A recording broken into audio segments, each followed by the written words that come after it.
Welcome to the live stream. I'm going to be taking it easy today. I got a headache. I don't feel the best, so I'm going to do a little World of Warcraft and some baseball.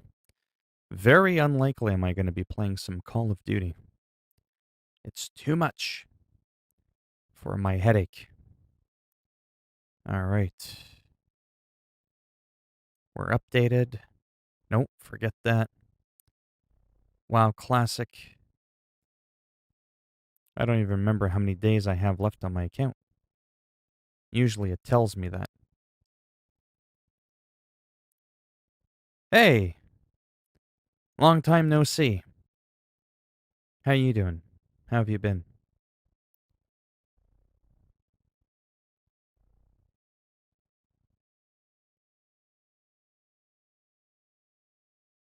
And yes, to answer your question, in case you're wondering, I did watch WrestleMania. Did you watch it? How do I know how much time I have left? I feel like shit. I have a headache, but thanks for asking. I'll be playing some baseball, which I think you do like, from what I remember. Okay, let me just get into this instead of wasting time. How much time do I got? I don't know how much time I have left. Usually it tells you.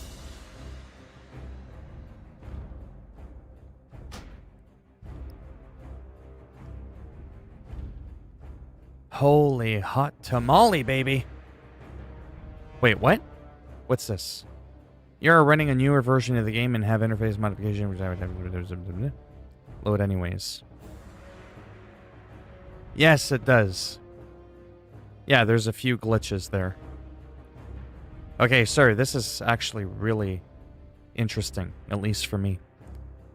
I know there's only 2 people in here, it's likely you and I. But I've been really stressed out lately when I stream. Even though I've been doing really well at Call of Duty, I can't do it all the time. I find it's too intense for me. This is like I'm more in my element when I do this, when I play American Truck Simulator, or I play a sports game.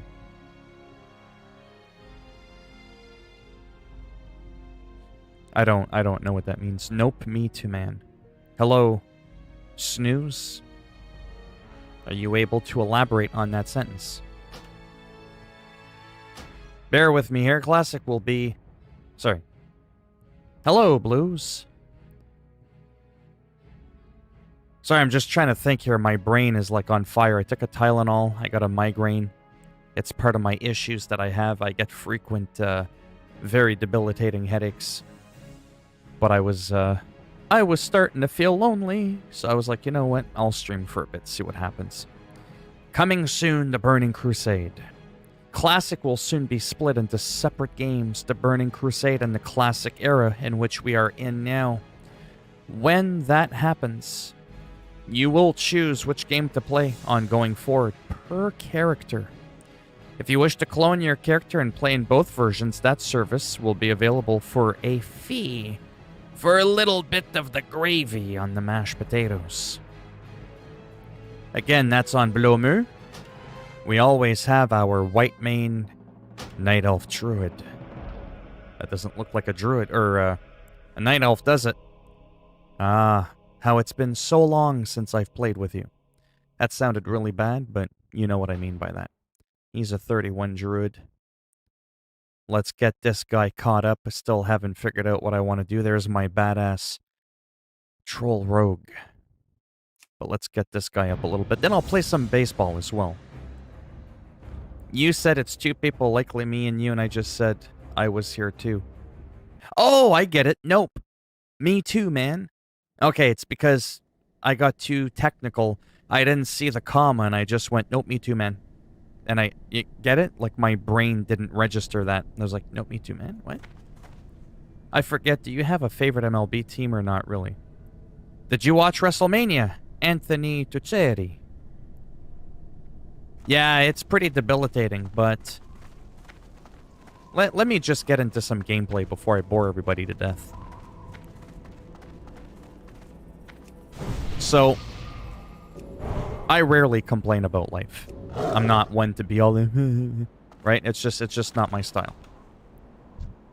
But I normally feel like a horse's ass. I very rarely ever feel good. There are reasons I'm on disability. Remember, you only see me for, an hour a day out of 24. Right? So you might be like, oh, he seems like a happy-go-lucky kind of guy. Wonder what's so messed up with him after all.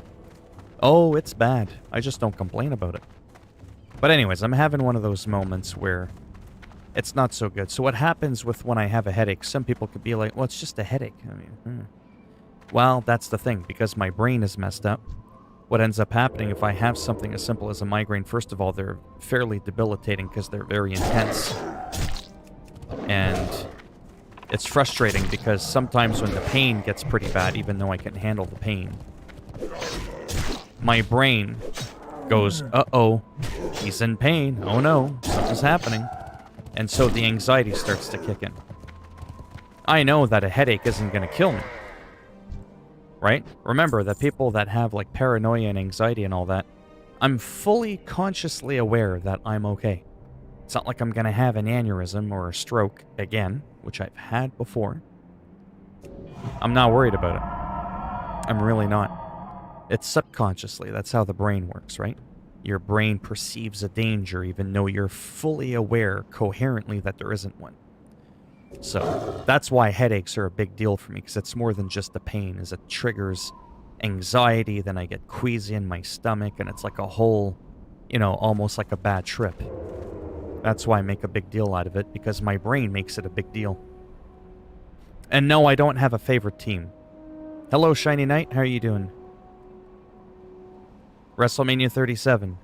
I'm glad Bianca Belair won, even though I like Sasha Banks as well. And finally, JBL, the British Bulldog, the Bella Twins. Yes. It's a good thing I mentioned that I saw it, because you would have ruined it for me. But Anthony, my wrestling buddy, that was the first wrestling I've watched in over a year. Because of the pandemic, because I've been stressed out, because I've been so laser focused on trying to become relevant on YouTube, I barely have time to breathe. Literally. Sometimes I feel like I'm drowning. But like I said, World of Warcraft, I know it's not everybody's favorite game. But if you want to catch me calm and all like Serenity Now sort of thing, you want to see me have a few moments where I'm like, holy shit, did you see that? But I'm not like constantly like, yeah, bitch, you want some of this? Then you don't want me playing Call of Duty. Like I said, when I play Call of Duty, that's not me trying to be funny. It's not me trying to be anything. That's just literally how my personality is when I play that game. It just makes me a little nutty. World of Warcraft, no matter how wild the game can get, I just don't get all like, you want some of this? You know what I mean? Like, I just don't get like that in WoW. I'm always very calm. Hence the headache, hence why I'm playing World of Warcraft. And it's just so much easier for me to keep up with the chat. Headaches suck to begin with. I'd rather be sick than have a bad headache. Oh, yeah. The Jake Paul fight. Here, I'm gonna talk very rudely about Jake Paul. So, I think Jake Paul definitely has some talent. I mean, I can't take that away from him, right? This isn't like I'm jealous, okay? I've praised a lot of celebrities. I just don't like the motherfucker. I don't like his cocky fucking attitude. I just don't like the kid. Same thing with Logan Paul. I don't like the Pauls. I don't like them. They're fucking pieces of shit to me. They've done some incredibly disgusting things. Not once, not twice, not 3 times, not 4 times. Or 10 times. They just don't seem to fucking learn. You know? They don't. And so that's why I don't like them, by the way. As for it being rigged, nah. I mean, anything's possible, but I mean, I know that Jake Paul is above average when it comes to boxing skills. He's not the next fucking Mike Tyson or Muhammad Ali, but kid's got some skills. I can't take that away from him. So, I would be surprised if it was rigged for really the simple fact that the guy he fought isn't even really a legitimate boxer to begin with. He hasn't really fought someone that's really got, you know what I'm saying, a pair of steel cojones. Okay, but that's not to make fun of Jake in that aspect. I know that Jake would take on anybody. I'm not worried about that. I'm just saying to have him be taken one step further in the level of seriousness, he needs to fight a real fighter. Not that sloppy jalopy he fought, which is why I don't think it was rigged. And it's not because of the guy's physique. You can't look at someone just because they're all ripped and tanned and all that shit. That doesn't mean they're a badass fighter. I'm going to show you one of the baddest motherfuckers that's ever walked the face of the earth. And I'm going to show you his physique, okay? And I'm going to show you that you don't need to look like a monster to be a monster. Speaking of fighters, okay? Look at this dude. Now, this guy's jacked. He looks ripped. I almost kind of look like that, actually. I'm very well on my way there. Right now, I kind of look more like this dude. And I'm not making fun of this dude. I'm just saying, no offense, when you look at him, okay, this guy doesn't look like much. He's got a bit of a gut. He's got a bit of a belly. Because we live in a world where we stereotype. If a guy doesn't have big raging arms and a raging six-pack, that the dude can't fight, can't take a hit, can't be strong. So the other guy that I'm knocking, I don't even know his name. I'm not judging him as an illegitimate fighter because of his physique. Because the guy that Jake Paul fought wasn't really much to look at, but I'm not talking about his physique.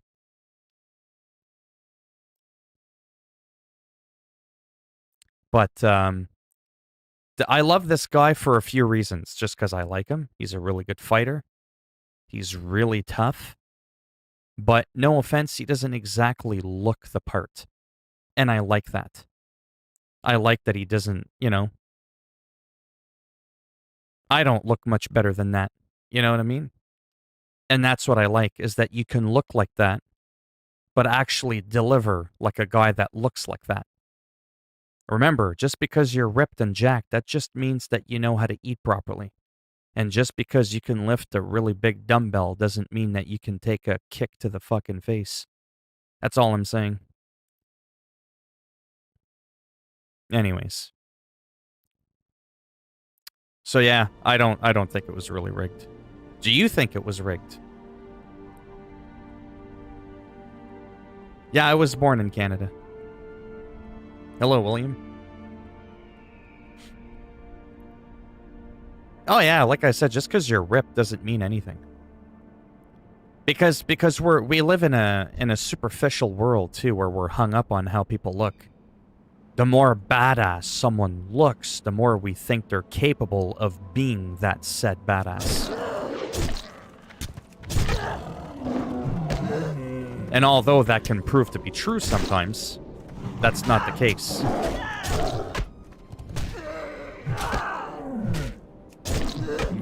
I've seen a lot of people that look kind of sloppy. Now, I can kind of understand, though, to be honest. Let me just work on this here. I think the reason why there could be some truth behind that is because usually if you have someone who's overweight, doesn't have a lot of muscle mass, generally that probably means they're not taking their eating regime seriously. That probably means they're not really training that hard. So there's a more unlikely chance that they're a badass fighter. So I mean, there's some mild relations to that, but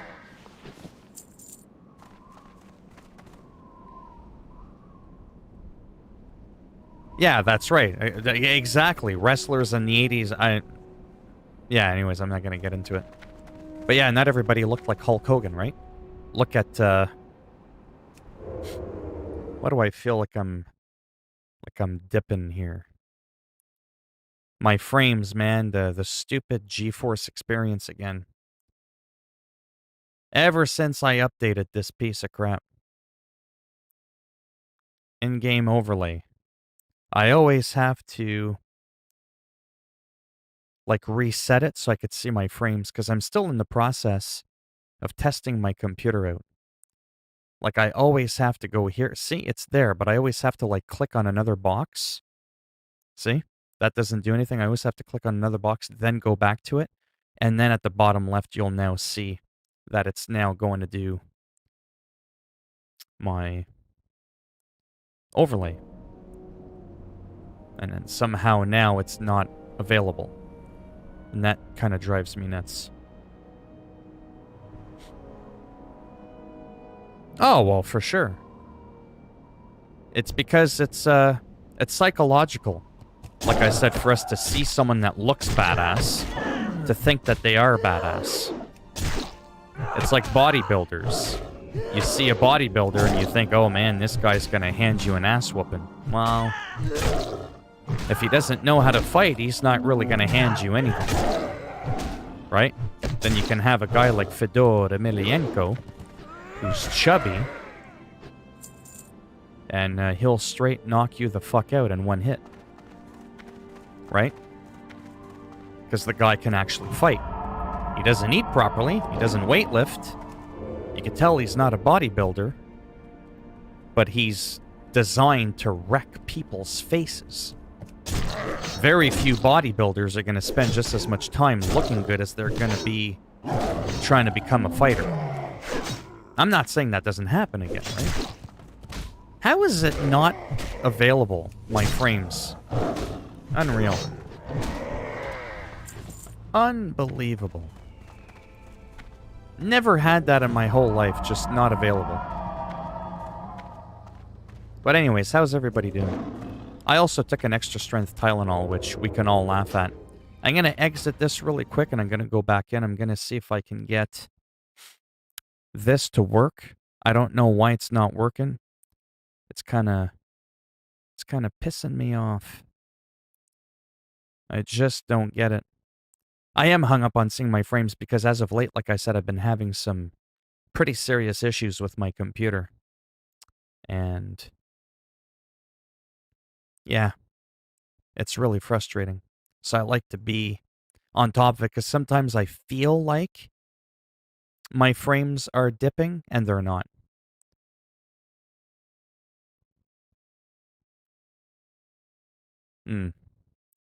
It just won't work. Frames per second.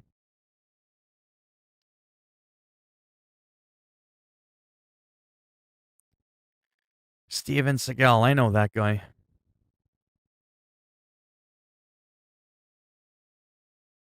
Yeah. Well, he's an interesting character. I like him and I don't all at the same time. I like that he's into martial arts because I'm huge into martial arts. I was into martial arts. I used to teach martial arts. Well, I mean, no martial arts is fake. It's just some of them seem a little bit... When you practice, too, don't forget a lot of times, those scenarios aren't exactly going to play out that way. You know, like when they do it in slow-mo where you, like, throw a jab and then the person, like, jumps out of the way and just slaps the hand out of the way. It's not always going to happen, obviously. It looks very choreographed, and that's just to kind of get your brain mentally ready so that you can get that eye-hand coordination so it becomes second nature, so that when someone does go fast and you throw a jab really quick, you don't even think about it. It becomes instinct, and then you end up slapping the shit out of them, right? And then you work your way up. Yes, I did. I'm very excited for that. Sorry, bear with me here. I'm at a complete loss. NVIDIA settings. I'm just confused. I don't get it.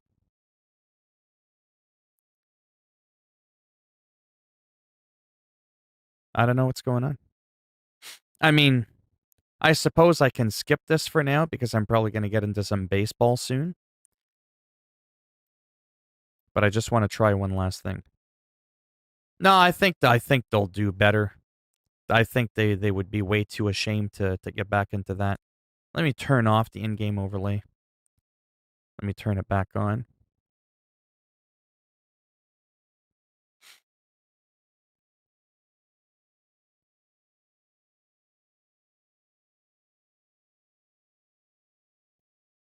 That is some messed up shit. All right, well, forget it. I'm not gonna reboot my computer. I'll just go back into this for a little bit. Just take it as it is. Hmm.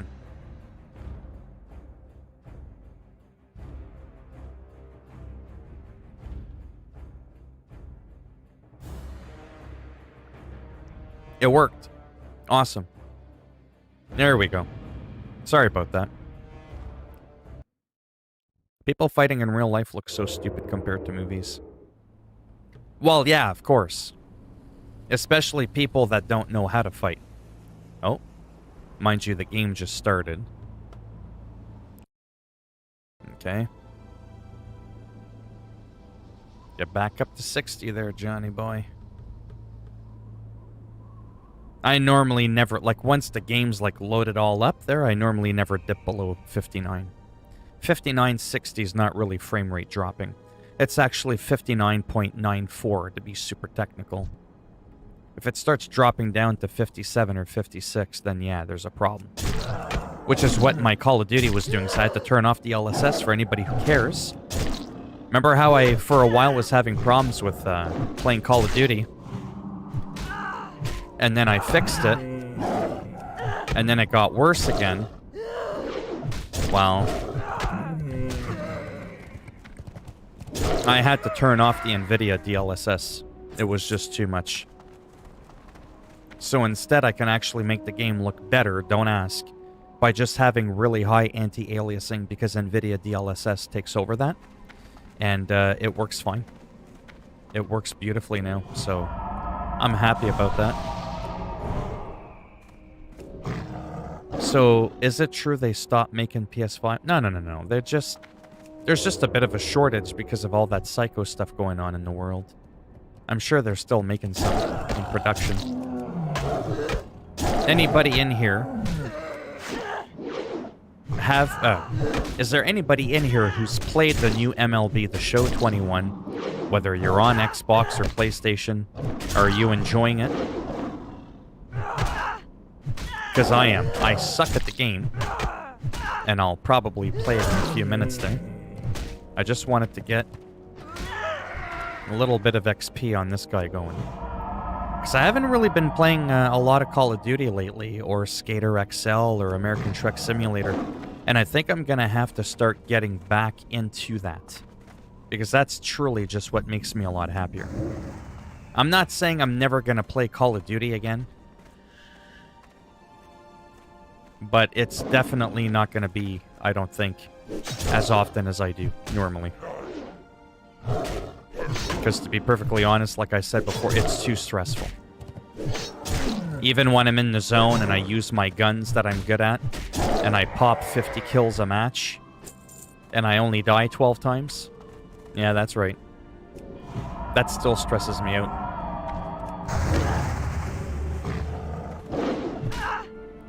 Junior D, how you doing?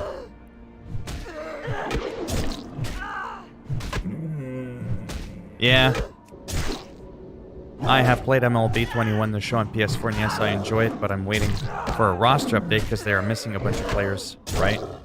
I would get my ass kicked in a fight because I would try to make it... Yeah.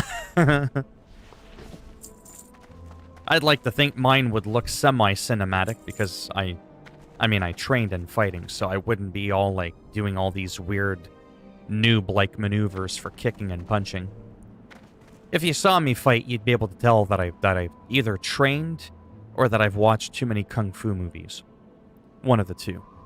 Because learning, I mean, you know, monkey see, monkey do, you can learn a lot that way. Don't forget, you also don't have to be the strongest, either.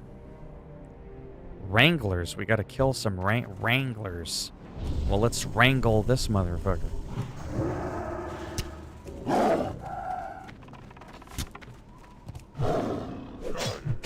Dodge, dodge. Of course it's gonna keep missing.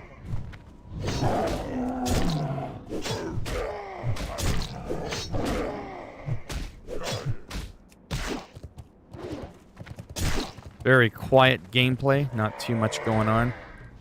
I pretty much want to see if I can get close to finishing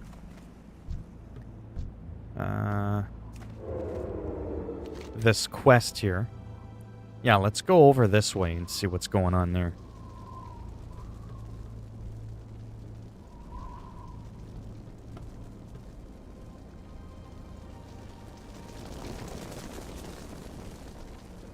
Not that it's going to really affect what I play. Excuse me. But for the sake of just knowing out of curiosity, for the people that are in here, what would you technically prefer to see, gameplay-wise, on a stream? World of Warcraft? Now, don't judge World of Warcraft because it's very slow because I'm leveling. I'm talking about like when I'm doing PvP with World of Warcraft. Would you rather see PvP World of Warcraft or just World of Warcraft in general, whether it's retail or classic? Or would you rather see any sports game, whether it's NHL, wrestling, baseball, basketball, football? In other words, sports or World of Warcraft. I know they're not even remotely close to being related, but they are in that there are two types of games that I enjoy playing a lot. And I am just kind of curious, technically, what people would find more desirable to watch for shits and giggles. Any game or any sports game?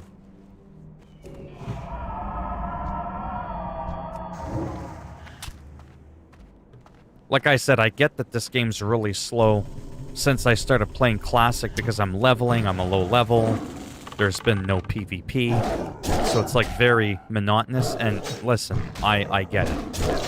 But I'm trying to look at the big picture. I also have a couple of people that might potentially want to play with me once the Burning Crusade comes out. You gotta understand too, not that I'm trying to defend the game, even though it sounds like that's what I'm trying to do. The Burning Crusade is going to make the game a lot more exciting. And the main reason that is time required to get your shit. I'm going to repeat myself like a broken record. In World of Warcraft Classic, which is what I'm playing right now, you have to grind about 12 to 15 hours a day to get the PvP epic gear. Otherwise, you gotta raid, and that's hours at a time. I ain't got time for that shit. 12 to 15 hours a day. In Burning Crusade, you're gonna be able to get that top-tier PvP gear in less than an hour a week. 15 hours a day, 1 hour a week. You can't even compare that. That's like comparing, you know, the sun to planet Earth. Get it? Like, yeah, they're both round, they're both planets, but, okay? Like, wow. It's out of this world. That's going to mean that it's not going to be as frustrating, as much of a time sink, as long of a grind to get to the top of that mountain, to start doing that PvP, start doing some of that arena, you know, some of that 2v2, where it's me and a co-op person, you know, and we're fighting two other people literally in like a gladiator-style arena, and that could potentially be a lot more exhilarating. And even if I suck, it doesn't matter because I'll at least get my points for the week. And every week or so, I'll be able to slowly get, you know, one better piece of gear. I'll be grinding out battlegrounds and all that kind of stuff, and it's just going to be pure PvP. It's going to be like Call of Duty, but instead of guns, it's going to be claws and fucking lightning bolts and shit like that. You know, so... yeah, you'd rather sports game, eh? I'm trying to get an antivirus for my PC. Do you have any recommendations for one is good? So many out there, I don't know which to choose. When it comes to an antivirus for a PC, Microsoft have really stepped up their game in recent years. I just used the Windows security, and then for like cleanup, I use CCleaner for just like, you know, having one additional program. So that is my antivirus. I no longer do the whole Norton thing or the McAfee thing or any of that shit. Just good old Windows. I'm on Windows 10. And it's a beautiful program. Like, I mean, They put it this way, they've made it so good that buying an antivirus program is almost stupid. Like, that's how good the Microsoft one is. And I've been on computers and playing around with antivirus software for, you know, decades, literally, since the dawn of time, since the internet first came out. I mean, don't forget, I'm so old. I remember when the internet was only used by the military. Civilian use did not exist. Hello, Ellie Hendricks. How you doing? Yeah, not too bad. I got a headache, but, you know. Well, the sun is a star. Okay, but stop. Listen. Shh, that wasn't the point. Fucking smart ass.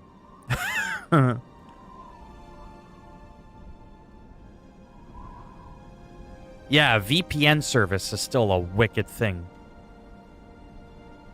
Yeah, Avira I've heard is good. How about Wreckfest?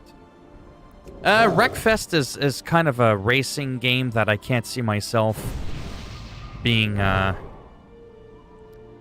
like serious about. If you know what I'm... Oh, why did I go for this person? Let me try and finish this quest really fast and we'll hop into some MLB The Show. I suck at the game though, but... So only one person... Holy shit, there's 12 people in here. Only one person answered my question. Picture World of Warcraft PvP, not just me grinding on, you know, because I'm leveling. Sports games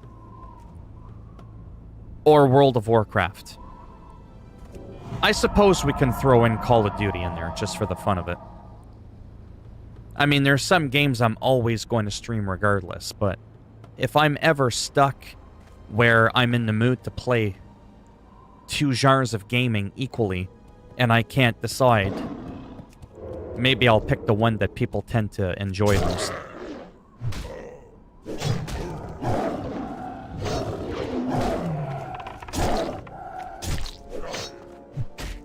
Because like I said, sports games are very dynamic. They're repetitive, but that's what I like about them. I love sports games, like I said, whether it's wrestling, baseball, hockey, basketball, it does not matter. And it wouldn't be online competition now, just so you know. It would be that bullshit playing against a computer. Right?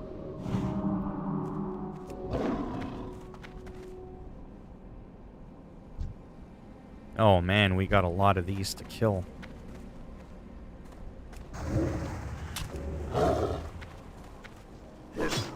Annie.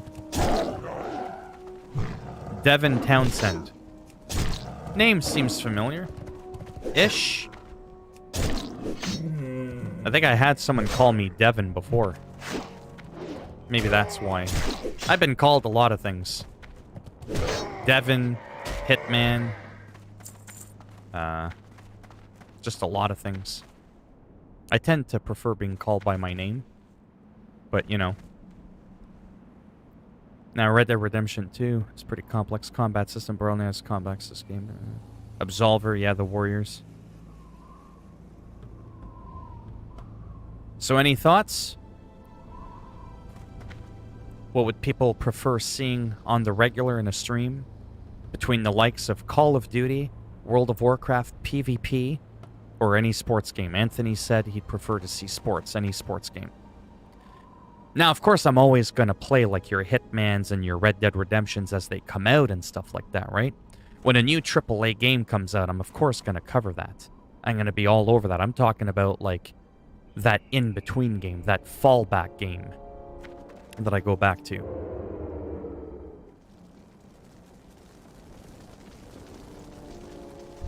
There's not a lot of these Wranglers.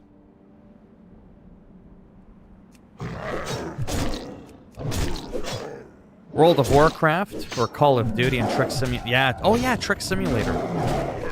So to recap, if you're curious, my favorite games to play on a stream. Skater XL, American Truck Simulator is like, you don't even know. Don't be fooled because I haven't played it in a long time that I've completely gotten bored of it. I've been focused on needing to level up my character. I don't need to level up my truck in American Truck Simulator.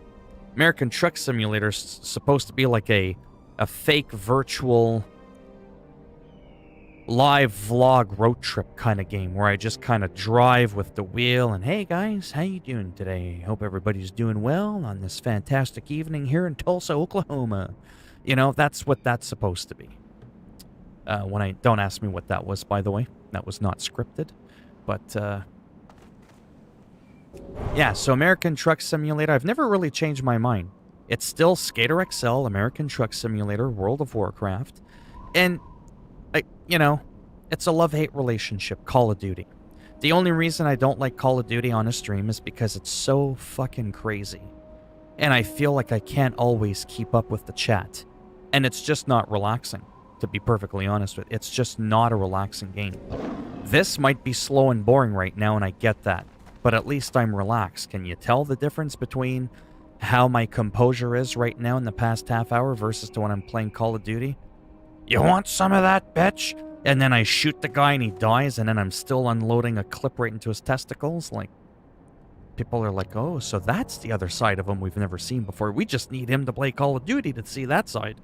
If we want him calm and serene, World of Warcraft, American Truck Simulator, or even sports games. But if you want to see my cuckoo side, that's where Call of Duty comes in.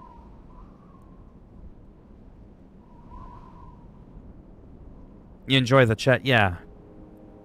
My favorite stream is WoW, even though I've never played it. Thank you, Ellie. Yeah, to me, my number one, if you're curious, it really is World of Warcraft. BMG Drive? No, I haven't bought it yet. Yeah, Skater XL can be pretty sweet, too. Cold War, yeah, that skill-based matchmaking is cancer. You can't chill playing COD. Well, you've never been able to. COD is too... Damn it. COD is too much. Like I said, all those big streamers that do Call of Duty, that are good at the game, they're not talking to you guys. They can't. They're trying to win $1 million. They also have like 50,000 people in their chat. I've got 7. And I already find this to be a handful. Do you know what I mean? What I like about streaming is the relaxation. Is that I have a lot of problems. And I can come online, pandemic or not, from the comfort of my own home, not trigger anxiety. I could be playing a video game, because this really was like my first drug, World of Warcraft. This is how I got over a lot of my depression and my anxiety, by meeting some people in World of Warcraft, spending, like I said, 17 years. That's almost half of my life. Like, that's a huge deal. You know what I mean? And it's very nostalgic, so obviously I'm going to be a little bit biased because of that. But the fact remains is that I just don't really ever get bored of the game. I get annoyed, but you'll notice that I'm a lot more relaxed in this game. Call of Duty, like I said, I'm not trying to put on a show, but not really possible for me to stay calm in that game.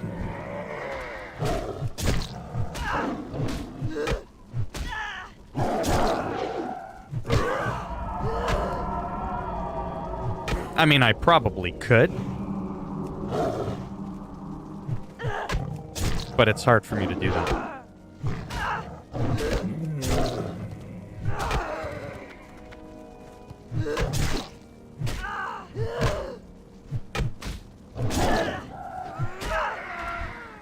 Let me reread that again. Hey, I have Animal Crossing. I just don't think I would ever stream it because, no offense, what the hell is there to do? There's not a lot to do in that game from day to day unless you time warp around. Story of Seasons Pioneer of Olive Town. That's still a game that I might stream. Monster Hunter is another. But not to be rude to Monster Hunter. Monster Hunter's not really a game... Well, maybe. I could see myself having as like a regular go-to game for like years on end. World of Warcraft, like I said, I've been playing for 17 years. sports games, it's always the same shit. It's a bunch of sweaty men chasing each other, trying to grab a ball. It's sweaty men trying to grab each other's balls. That's what most sports are, except for hockey. Us Canadians were like, you know what? Leave the sweaty balls alone. We're going to have a hard puck instead. A hard, cold puck instead of a hot, sweaty, leathery ball. You know? So whether it's soccer, you're kicking other people's balls.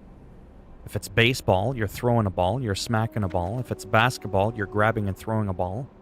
If it's football, you're again throwing a ball that's oval shaped that looks like it got stomped on 50,000 times. You know what I mean? Anyways, that's my thought on that. I don't even know what I just said. Okay, so I'm guessing running in the 90s went in your head when you first played WoW. I have to reread that again because I'm not sure I get what you're saying.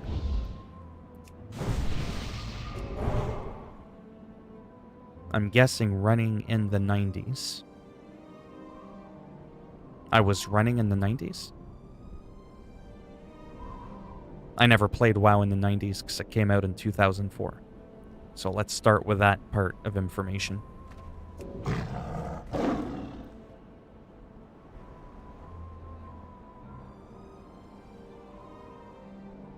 Oh, that makes a lot more sense now. Yeah, no, I didn't play music. I played this shit. I just let the World of Warcraft music play, like I'm doing right now.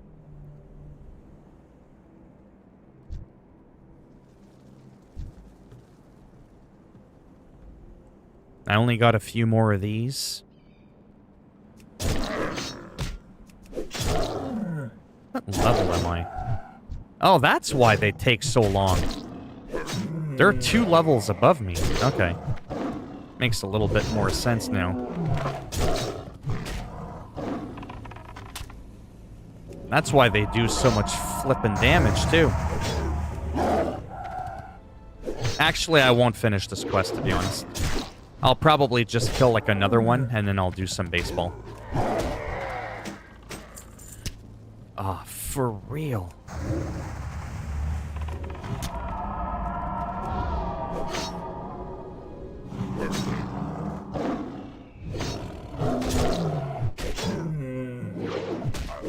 Oh, I see. Oh, sorry. I'm like... I see what you're saying. Like when I first played WoW, yeah, because it became my... Oh my god. It's a huge part of my life. Yeah. It was like some crazy techno song going off in my head because it was like, oh my god. Yeah, it was very euphoric, absolutely. I mean, I'm not doing it justice to show you that euphoric feeling watching this gameplay right now. But you have to think... You have to kind of maybe put yourself in my shoes for a few minutes. Where I had, you know, a normal job, an amazing career. I was going places. And then, you know, things happened. Beyond my control. They didn't go so well. I ended up on disability. And then, you know, for the first good few years, like for almost half a decade before WoW came out, I was already on disability for almost half a decade. And it was pretty self-destructive. I mean, I had quit, you know, drinking the drugs and all that, but I almost ate myself to death, right? I was 350 pounds, and I was just mentally not in a good place. I was in the hospital about 6 to 10 times a month for anxiety, almost going into diabetic comas, or my blood pressure being too high, or just whatever, right? I was just always, like, sick, and it was just absolutely insane. And then this thing came along. Maybe this will explain why I'm so obsessed with it. And then one of my not a girlfriend, not a dating girlfriend, just a friend of mine who's a girl. She was like, you know, there's some private servers before the game even came out, way back in 2004. At least I think that's when that happened. Anyways, I started playing that, and then the game officially launched, and I was playing it. And it was just incredible. The people that I would meet. It was just insane. Just kind of like how maybe some of you might remember in this game right now over the last few weeks. You know, like I'll buff someone or I'll just throw them a quick heal and they like take that moment to whisper you and they're like, oh man, you know, thanks a lot. Or a guy will get off his mount and turn around and follow me for a couple of seconds because I buffed him, and then he'll give me a buff and he'll thank me. Like, people are just, they can be very friendly in this game. Retail, they're a bit more snobby. That's because they don't really need you. It's more of an antisocial solo game. That's really what World of Warcraft, to me, has become. I could be wrong on that. I'm sure Asmongold has no problems being very social in retail. He's Asmongold. You know what I mean? He's like the fucking Tom Cruise of World of Warcraft. I'm not exactly the Tom Cruise. So, this game, though, kind of really recaptures not only the gameplay from way back 17 years ago, when I finally found something that was helping me deal with shit, but this version, the classic, not the remake, it's the recopy, if you will, it somehow brought along those people too. Because you have to have a different type of mindset to play this game. I do find people are more mature. It might sound rude, but it's an observation. I do find people are different in this game than if you play retail. Again, that's not to say there isn't an exception to the rule, because there always is an exception to the rule. So how much does 381 XP fill the bar in WoW? Well, that depends on your level. Right now, I need 31,700 XP, mathematically, to level up. But that number grows every level. Is disliking school an unpopular opinion? Oh my god, that's a very popular opinion. I've only ever played retail and people were quite snarky. They definitely are.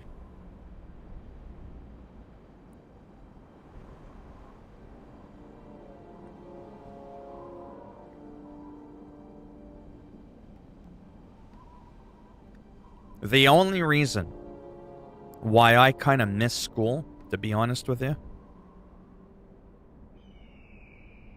Hold on one sec. Oh. Just that minor back adjustment changed everything. I'll answer that in a moment.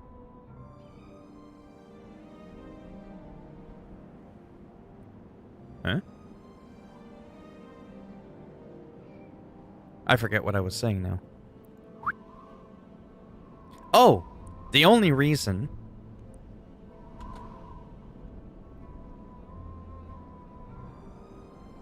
Don't mind me as I switch my look.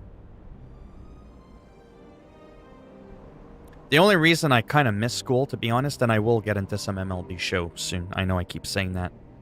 I just want to get like maybe another 1 or 2 of those Wranglers. The only reason I miss school, a little bit, is because of the social aspect. Is because even though I was a weirdo and I was kind of an outcast in school, I just kind of got along with a lot of people.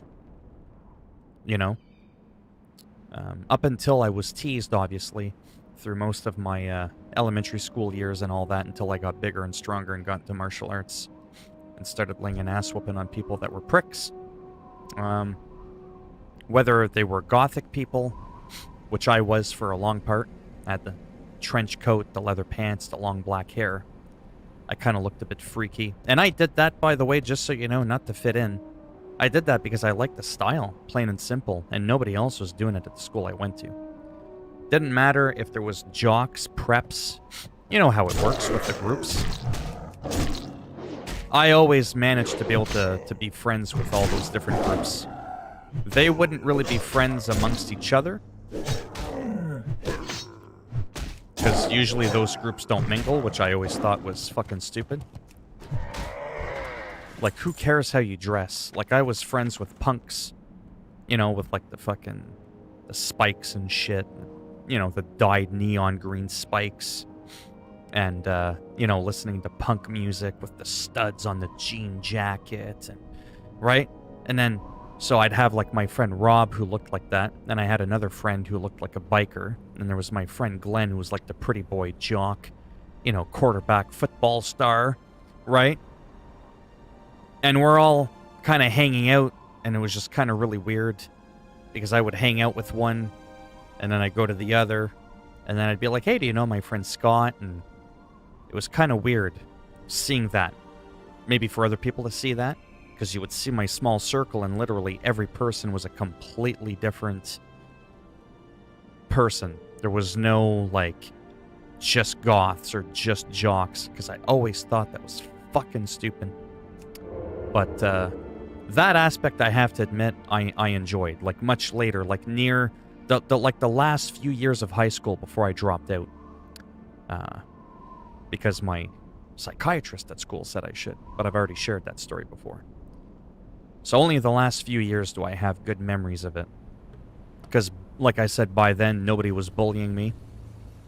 And I just generally got along well with just almost everybody I came across. So when it came to, like, you know, recess or break or what we would call spare, when you have like a free period, I would be hanging out with almost like 10 people at all the times. I always had like a small entourage, like my little clique, and it was like a mixture of all these different people. And everybody just got the fuck along. No one snobbed the other or snubbed the other one. No one said, why do you spike your hair like that? Or, you know, like, no one did that. And it was kind of a bit of a magical thing. Obviously, I haven't really experienced hanging out, you know, with a group of friends like that since then. So the last year was like around 96. I think 1996 was the last time I was in school. So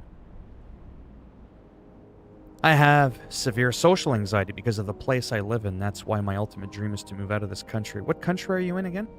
Forgetting what you say just feels painful. Yes. Jocks and preps, apparently Rockstar Games told me they are really mean to new students in schools. A lot of people I knew growing up didn't like school. That's pretty common. Kid prisons, yep. Skaters, stoners, nerds, yeah. Oh, you live in Kuwait? Oh, wow. But yeah, so that aspect of school, I'm not going to lie, I kind of miss. And that's because no matter how antisocial you are, within reason, no matter how much I like to be isolated and on my own and not bothered, there's always going to be that small part of me that kind of misses that social interaction, that misses having some normality. So, about 20 years ago, back in the early 2000s, right? You know, around one of the last years that I used to hang out with people, I would hang out with like one or two friends at a time because of my anxiety. Now, I had social anxiety, but not because of the social. I just had what's called free-floating anxiety, where I could just freak out at any moment for no reason. Right? There was no trigger. That's what made mine really fucked up. And that's the primary reason I was put on disability. Well, if you're a friend of mine, no matter how much, you know, you might like me and get along with me, it's going to be frustrating for you. Don't lie, you don't have to answer this. If you were to go out and hang out with me, go to a coffee shop or something, anything, go for a walk, and within 5 or 10 minutes, I feel like I'm having a heart attack. I feel like I'm losing oxygen to my brain and like I'm gonna die. I'm sorry, but whether you feel for me or not, it's frustrating, right? It's very, very frustrating. So I started having what I call social anxiety type B because I was anticipating having to socialize with people that say they understood, but 9 times out of 10, I always had a freak out. I'm not talking a freak out where I'm yelling at the top of my lungs. I'm talking about like an internal freak out where I feel like I'm dying. Like if you looked at me, I'd probably be like... But inside, I'm fucking screaming at the top of my lungs and I feel like I'm having a heart attack, a stroke, and a seizure all at the same time.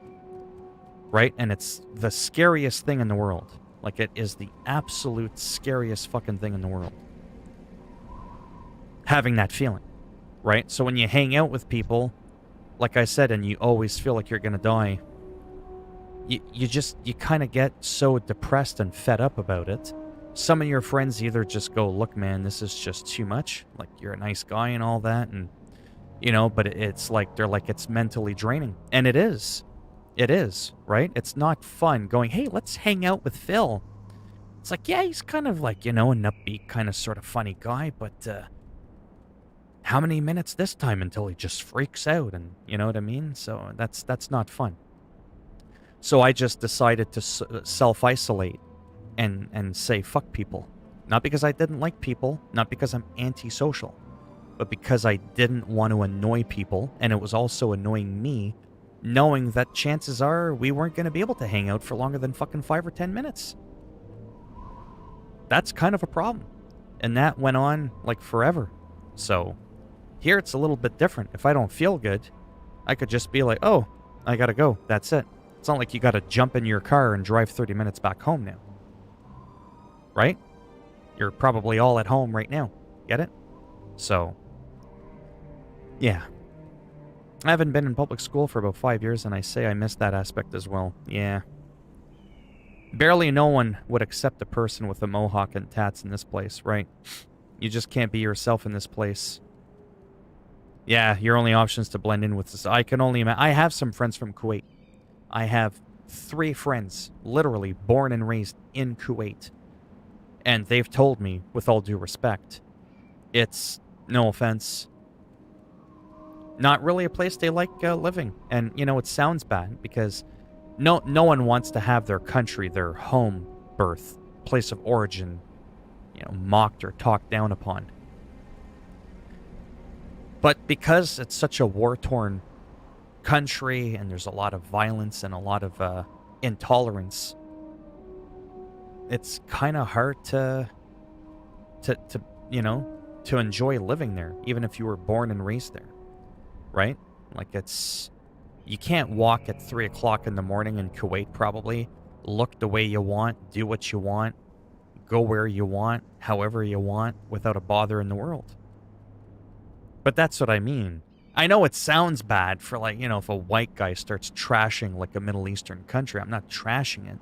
It's not the people that are the problem. It's sometimes, no offense, how society is in some of those countries. They're very intolerant, and then there's a lot of normal people there, and they're the ones that are suffering because they don't, you know, conform to that life, and they feel like they can't be themselves, and that's not fun. When people are just being dicks to people and they act so tame, it just makes me want to punch something, even though I wouldn't fight back as well in a situation like that. Yeah. New Saw movie? Hey, Tyrone. It, you know, and I've talked about this before. It's like, because where you come from shouldn't matter. It's like when I say, fuck China, but I love Chinese people. And it's sad because I have to emphasize that. I have to finish that sentence with that. Because, again, we live in a world where when someone says fuck a certain country, people automatically assume that we're talking about the people that go along with it. It's not the people that go along with it, it's the government. There's nothing cool about the Chinese government. But I love the Chinese people. Their culture is rich. They're very welcoming. I do a lot of business with the you know, like where I get all my, I think I've shown you these before. Like a lot of my crystals, these are hand-carved by Chinese people.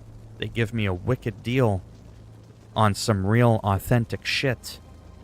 You know, like look at this amethyst, chevron amethyst sphere.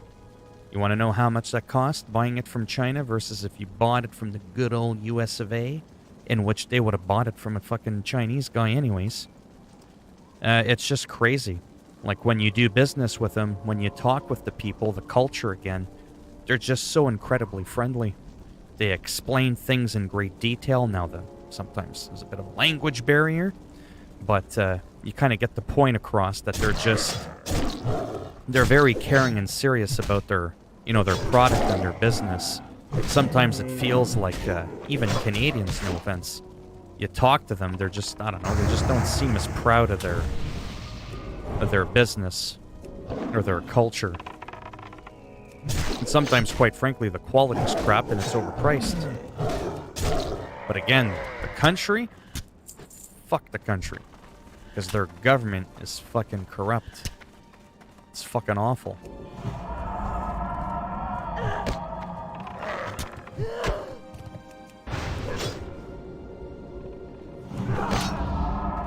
Oh, this is looking good. Oh, mamma mia. Oh, great. Just what I want to run into.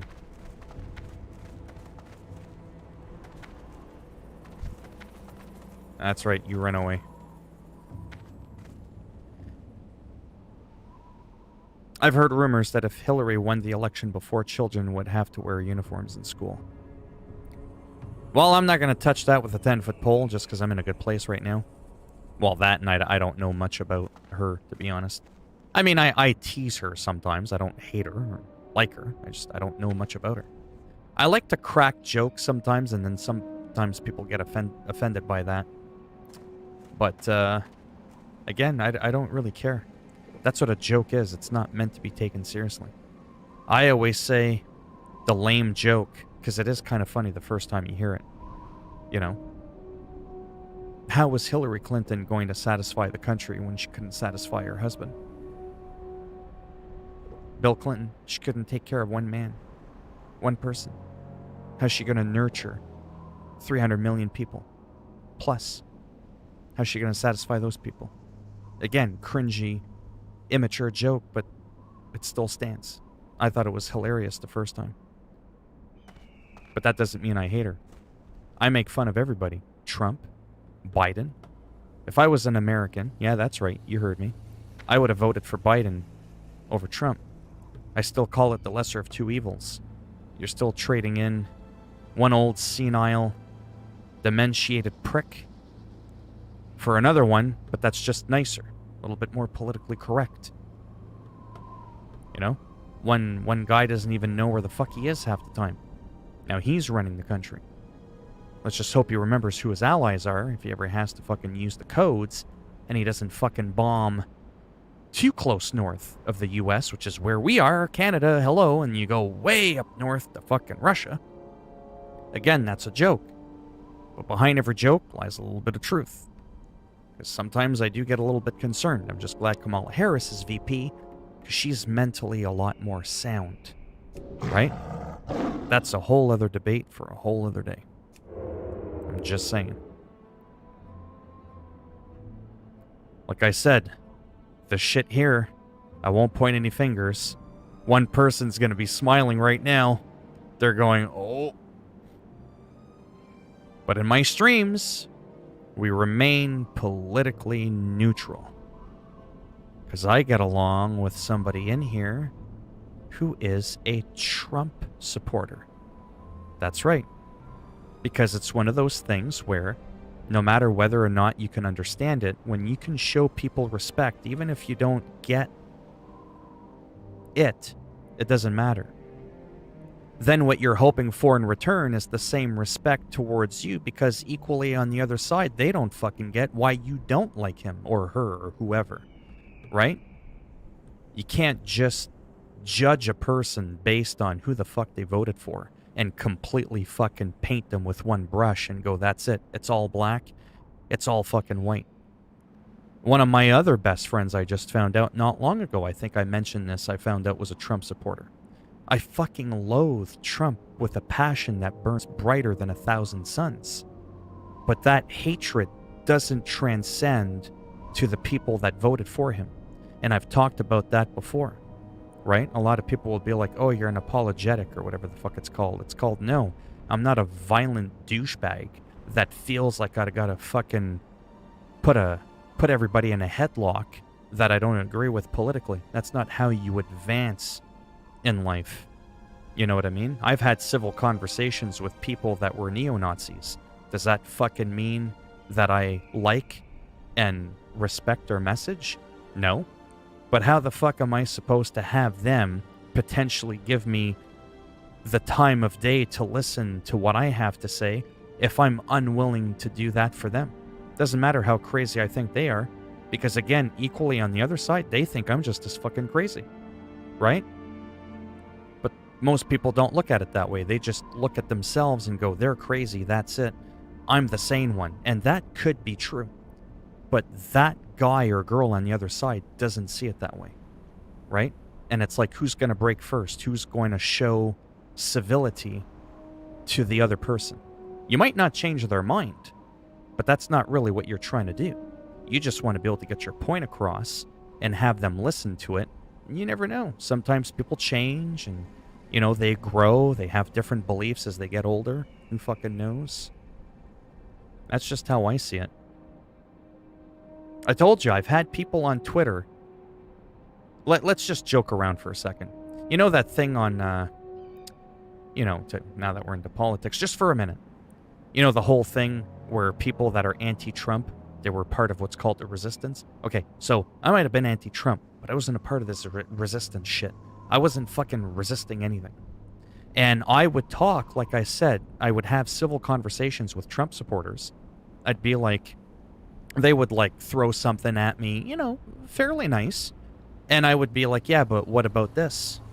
What about that thing that one time? Oh, I get what you're saying. Yeah. And I would have these people that were on my side politically. I've talked about this before. There's a lot of irony in what I'm about to say. I'm getting attacked by my own people, by the resistance.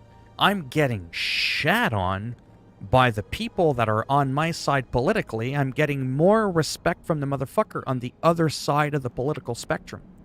Folks, something's not adding up there, right? And that's when it dawned on me. I was like, what do you expect me to do? Threaten everybody that's like, that has Trump or fucking MAGA in their goddamn username handle? I mean, yes, who you choose politically can say a lot about you. But it doesn't paint the whole picture, right? It doesn't. You don't know what that person's done in their life, how they've led their life. You don't know fuck all about them. You see 4 fucking letters as an acronym in their username, and you've already depicted them as the worst abomination that's ever walked the face of the earth. And then I have people DMing me on Twitter saying, you need to block them right now. All those maggots, you just block them right now. Right, let's block them all. Let's have them all block us all. And let's just fucking wall each other off. And we'll just stay the same fucking way until the end of time. That's really how you fucking move society along. Yeah, okay, because that's working so fucking great so far. So that's why I gave up on that. Yeah, he ousted himself.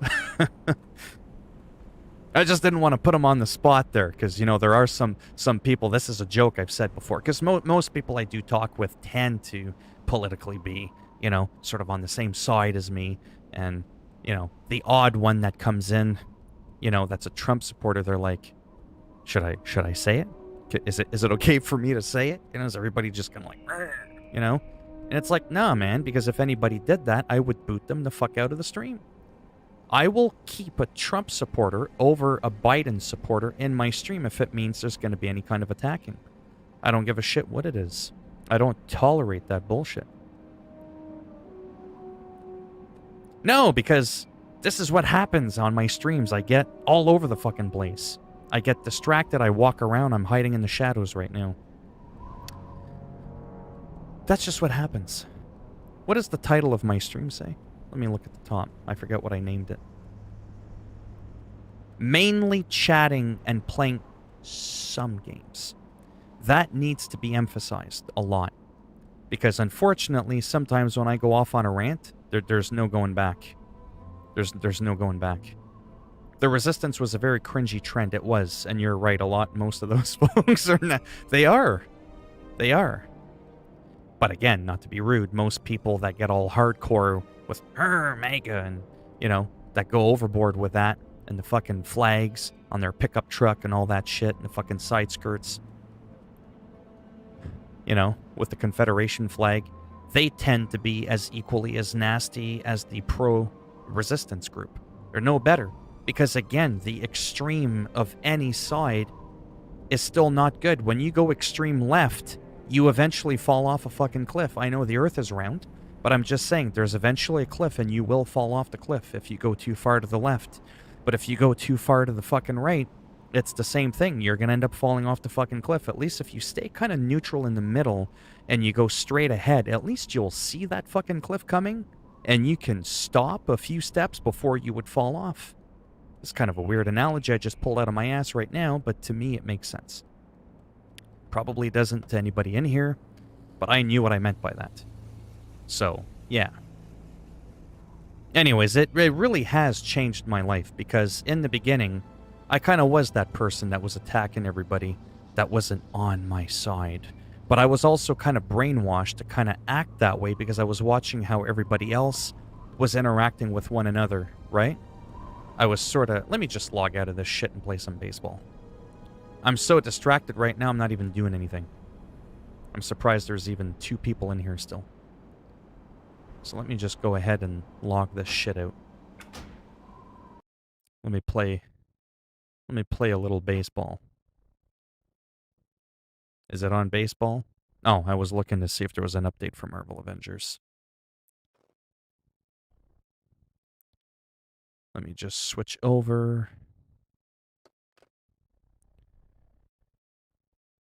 Then wear a parachute and find out what's down. Yeah. My emo phase has taken a turn to goth. I like goth.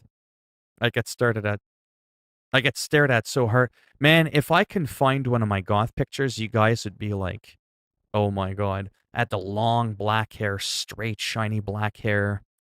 I mean, I didn't overdo it, and I'll be honest, it honest to God wasn't for attention. It sounds like an oxymoron because when you look like Marilyn Manson a little bit, it's kind of hard not to be looked at. But honest to God, I'm one of those people that if I could be invisible and nobody ever saw me, I would have been happier with that. Or maybe just have my friends see me. This is a joke, obviously, because that can't happen. I would have been happier with that. Have it so that only 4 people at a time can see me. I don't need all eyes on me.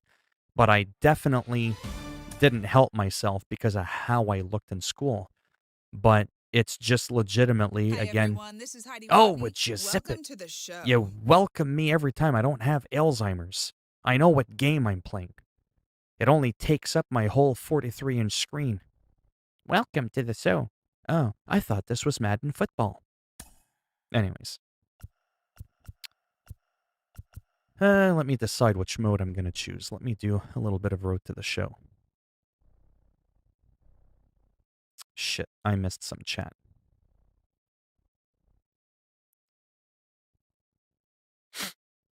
Magnetic Vortex Resonance. Once upon a time, I was in the United States Army, and I have not only seen alien spaceships / UFOs, but I was in one. My NDA expired last week. I am disclosing everything. Now, I'm kind of speechless there. I don't know if he's just trying to be funny, but the thing is there are people out there that probably have seen and done that, because I do believe in aliens. I really do. Come on now, look at the size of our universe, right? Our galaxy is like a grain of sand in the Sahara Desert compared to what's out there. We're the only living pricks out there? Yeah, I don't think so. That's all the proof you need. That like button should be on par with the view count. Why is it? Oh, it never is. It makes sense, Phil. People are scared to have their own opinion nowadays because people are sheep and will follow other sheep because they have a need to be liked. Yeah, and I just don't have a need to be liked. I really don't.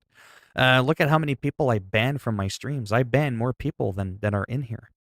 I could have 50, 60 people in here by now, but I've banned them all because I felt like they weren't contributing.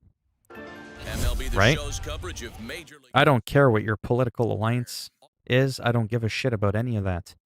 If you're a decent person in the stream and you're civil, that's the number one thing I look for, is civility.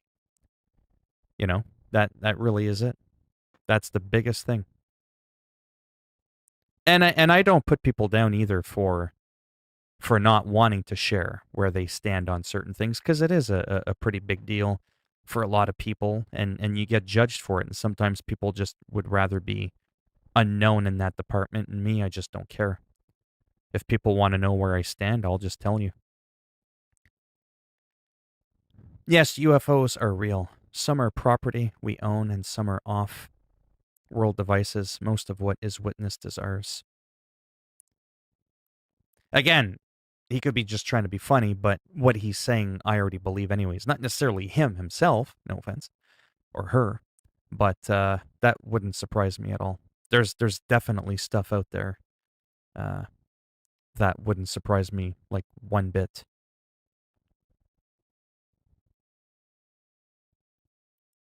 It's Hitler's birthday. Yeah, we're definitely not celebrating that.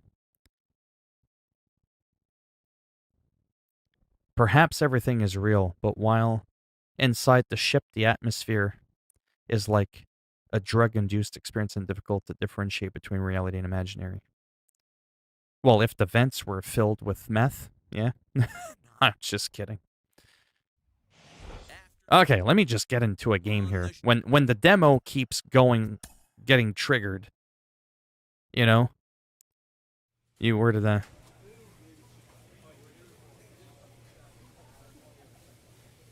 I'm glad thinking for oneself isn't yeah, it's not completely, it's mostly dead, but oh yeah.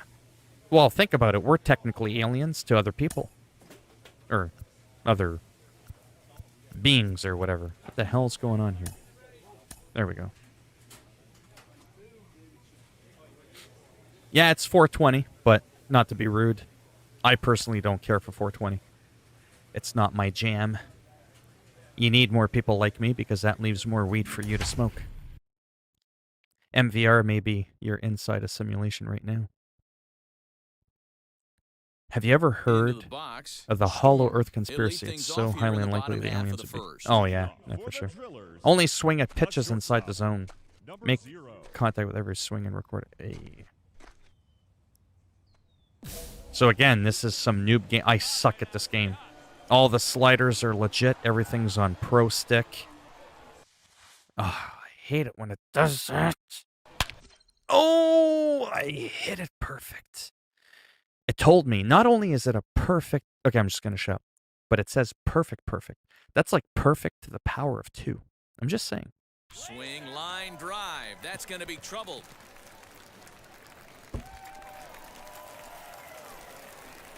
Oh, no. And they'll get the ball back in quickly, holding him to a single. I almost screwed that one up. Batting second. Standing in now, Justin Yurchak, as he'll take a look at a high strike here on the outside. Manager corner. says It's steal the 0-1. base. Yeah, we know what happened the last time I did that. Off the plate and in, hits a ball and a strike. I know he buried that slider in right there, but that's a dangerous pitch. If he doesn't pot commit. Yeah, see what happens? Meanwhile here, the throw down to second is not in time, and it's a stolen base. It worked. I stole the Goes base. the other way as this is lined to left. But he'll hardly need to move Nice. out there in left as this is hauled in for the first out. I'll look at the chat in a minute there. Batting third.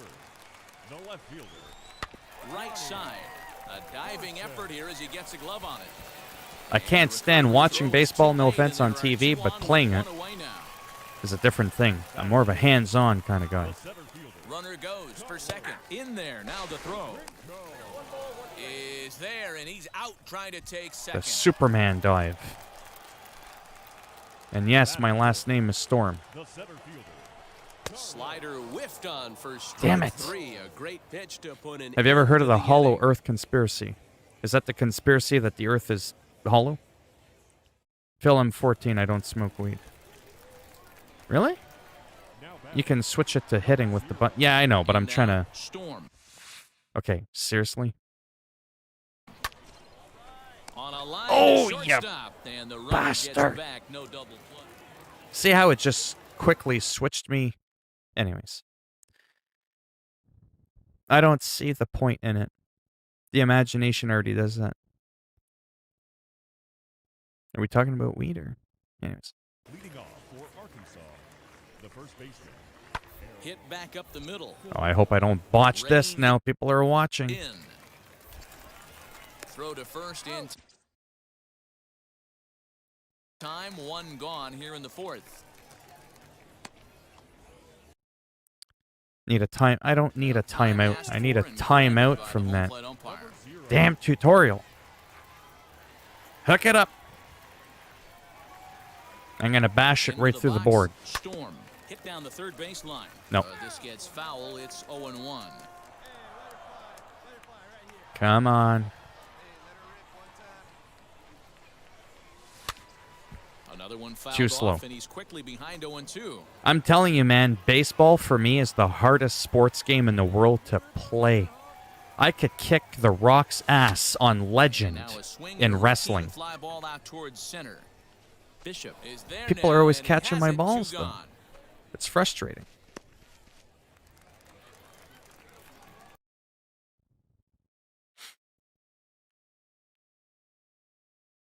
I forgot it was 420 as well, because Now batting, number 0. I used to be into that stuff, and then So I now just... to the plate, Storm. Not so much. As Oh, swing that at was a cracker. Did you see that? first pitch, Just a and snap. this one into left center, and that's gonna Run, get run, down run. For extra bases. Not in time, and he's in there with a double. And the runner from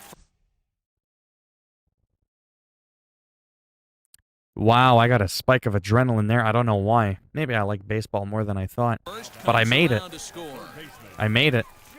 Now, sorry, I'm sorry to keep pausing it. Anthony, can you answer me this? So in Road to the Show, if I hit L1 and down on the right analog stick, I can trigger a slide like I did. But when I'm playing franchise mode, I have to hit, you know, like the buttons to pick my baseman or whatever, and decide like if I hit up to go to second base, left to go to third. Do you know how I can slide after I've hit the ball, like slide to first or second or third when in franchise mode? Because if I hit L1, that just makes all my guys want to run. It doesn't make them like slide to the base, which I think is really cool. I said this before, I think, but people always use that to say no kids allowed on group posts.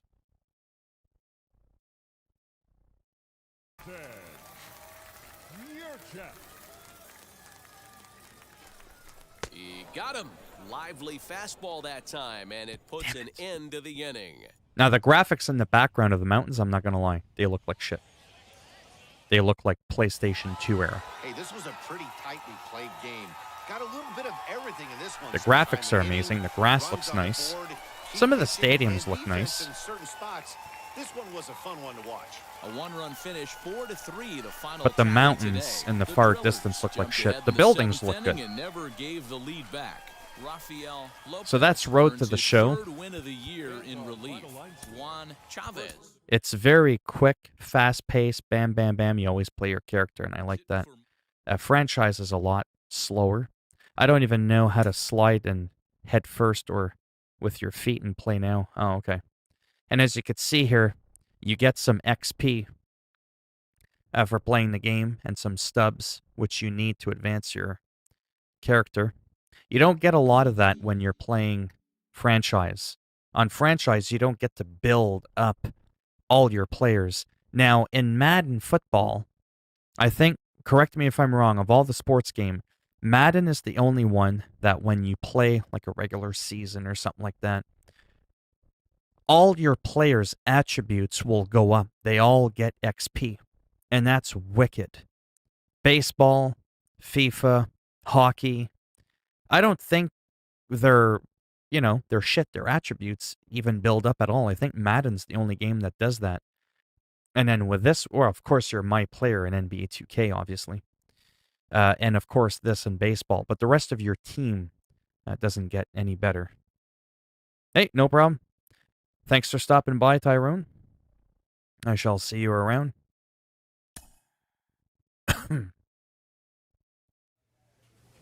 Yeah, so this is what this looks like again. When you go to My Ball Player and you go to Loadout, you can look at the gear that I have and the stats that it gives you. When you're offline, this doesn't work. So this is a little bit of that RPG element, if you will, which is kind of cool. Like all these different bat skins that you can have, and they give you stats. Like, that's so cool. But in order to get the stubs to buy more packs, You either got to pay money or grind the piss out of it in Diamond Dynasty. I'm just not really a fan of that. I mean, this is a single-player game, you know? I wish it could just give me random packs for playing single-player, and it would not be tied to my Diamond Dynasty, and just let me have fun and play the way that I want, right? But it doesn't let you do that. I'm going to go ahead and save. And I'm going to try a little bit of franchise mode. There's also a glitch in franchise mode where if you pick a jersey, let's say you're away, but you choose to be home for your jersey. You save the game mid-match and you come back. The teams will swap jerseys. They'll revert back to what they should have been normally wearing by default. It's kind of annoying. Because I don't like baseball away jerseys. They're all gray and they look like shit. They look like jogging pant material. I like the home jersey of teams. And then in March to October, you don't even get to pick your jersey. So it's even worse, which is why I don't like that mode. I know it sounds so dumb. Maybe I'll give it another chance. But that's why I've been playing franchise. I know this has nothing to do with the game, but do you like steak? Yeah? Oh yeah, I had steak last night. Like, what if you pick an alternate? Yeah, it'll just revert you back to the default. So again, I'm playing franchise here. We'll play the next game. All preceding... Well, I didn't realize there was any... Free agency, sim to regular season. Yeah, let's just play the next game. See what happens here.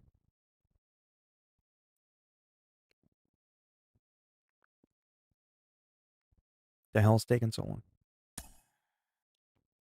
Yes, I just said continue. Am I missing something? Play the next... Is this glitched or am I just being, like, brain dead right now? Oh, I have to press square. No, see? Simulation request. Are you sure you want to simulate this game? No. I want to play the next game. Confirm. All preceding. This is not good, folks. I don't know what I'm doing wrong. They really need to dump the RPG element of Assassin's Creed. Just for a little bit. At least, and go back to basics. I wish there was an on and off version of that. Kind of like what Tom Clancy's Ghost Recon Breakpoint did. You can have it so there's no RPG element whatsoever to the gear. It's just static. Or you can have it RPG-like, which is dynamic. I wish they did that for Assassin's Creed as well. Yeah, I seriously don't know what I'm doing wrong here. I think my game is glitched. Literally, like how dumb am I right now? I'm going on play the next game. I hit X. Are you sure you want to continue? All the preceding game, yes, that's fine, okay. But nothing happens. But if I simulate it, it says, do you want to simulate it? Well, I didn't want to simulate it, I wanted to play it. Toronto Blue Jays. You know what? I'm just going to sim to the regular season.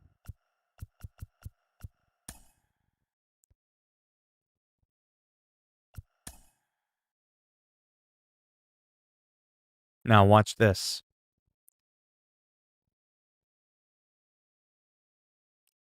Play the next game.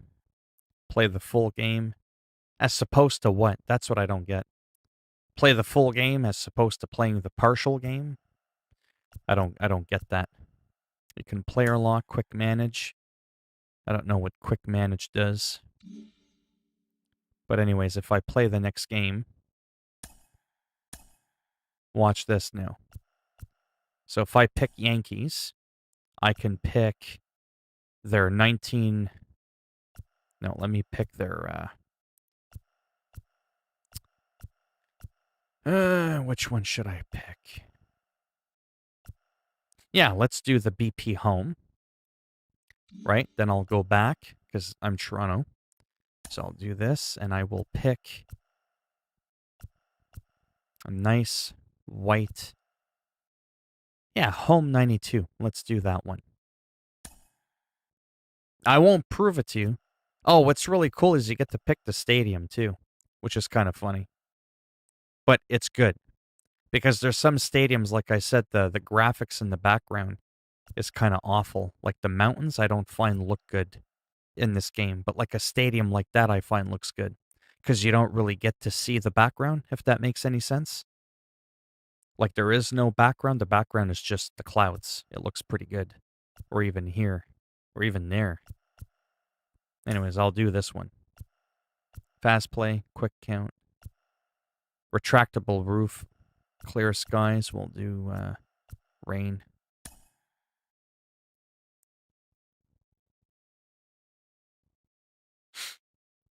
I want to go back to where enemies didn't have levels. Yeah, like Assassin's Creed 1, where they're 3-level armor guards. Number 1, no armor. 2, chainmail. Yeah. What's globe life? Field. Now, another thing that confuses me is why sometimes my picture gets relieved, even though I have it so that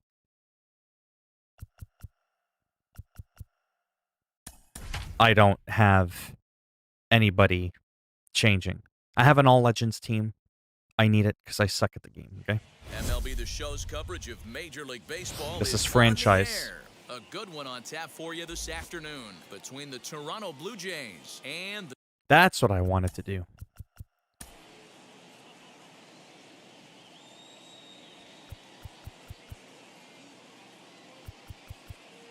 Hey guys, Mark DeRosa here.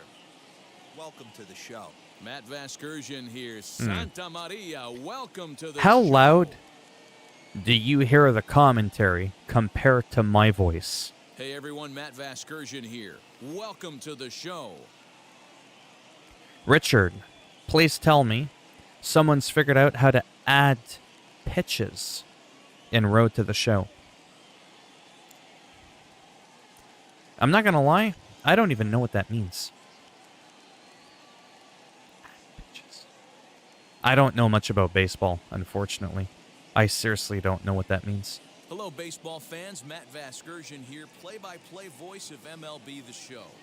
Yeah, well, no, I didn't really notice that, no. Hey, this is Mark DeRosa. Yeah, let me Welcome just to leave the it there. show. Let's The just New get right York into the Yankees. It's into the baseball. action. It's the show, and it comes your way next. And now in the box, Jackie Robinson. Oh boy, here we go. Daytime baseball. Afternoon for Toronto. The second baseman. Hot shot on the ground is short. Torres picks it Terrible up. hit. Throws in time, and that's at number 1. Is it possible to be so good at a video game of baseball that you can precisely know when to hit the ball so that you don't always hit the goddamn ball directly at an outfielder? Or is it really luck? Is that too much fine-tuning for a person to always be able to direct within reason what degree the ball is going to go into? Like, obviously, if you hit it directly straight, you're going to be hitting it, at the center fielder, and then so on and so forth, left and right field if you go two to the left. I wonder if there's a way to have it so you can time your hits perfectly so that it makes it a lot less likely that someone's going to catch your balls. I mean, the 4 GH and 5th pitch types.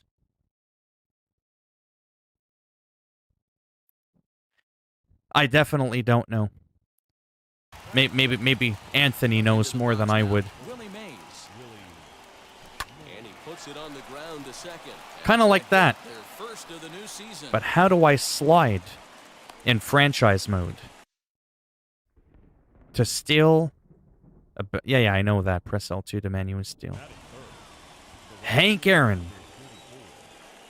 Make me proud. That'll bring up Hank Aaron. And What it the comes out hell here, was but that? nothing's going on.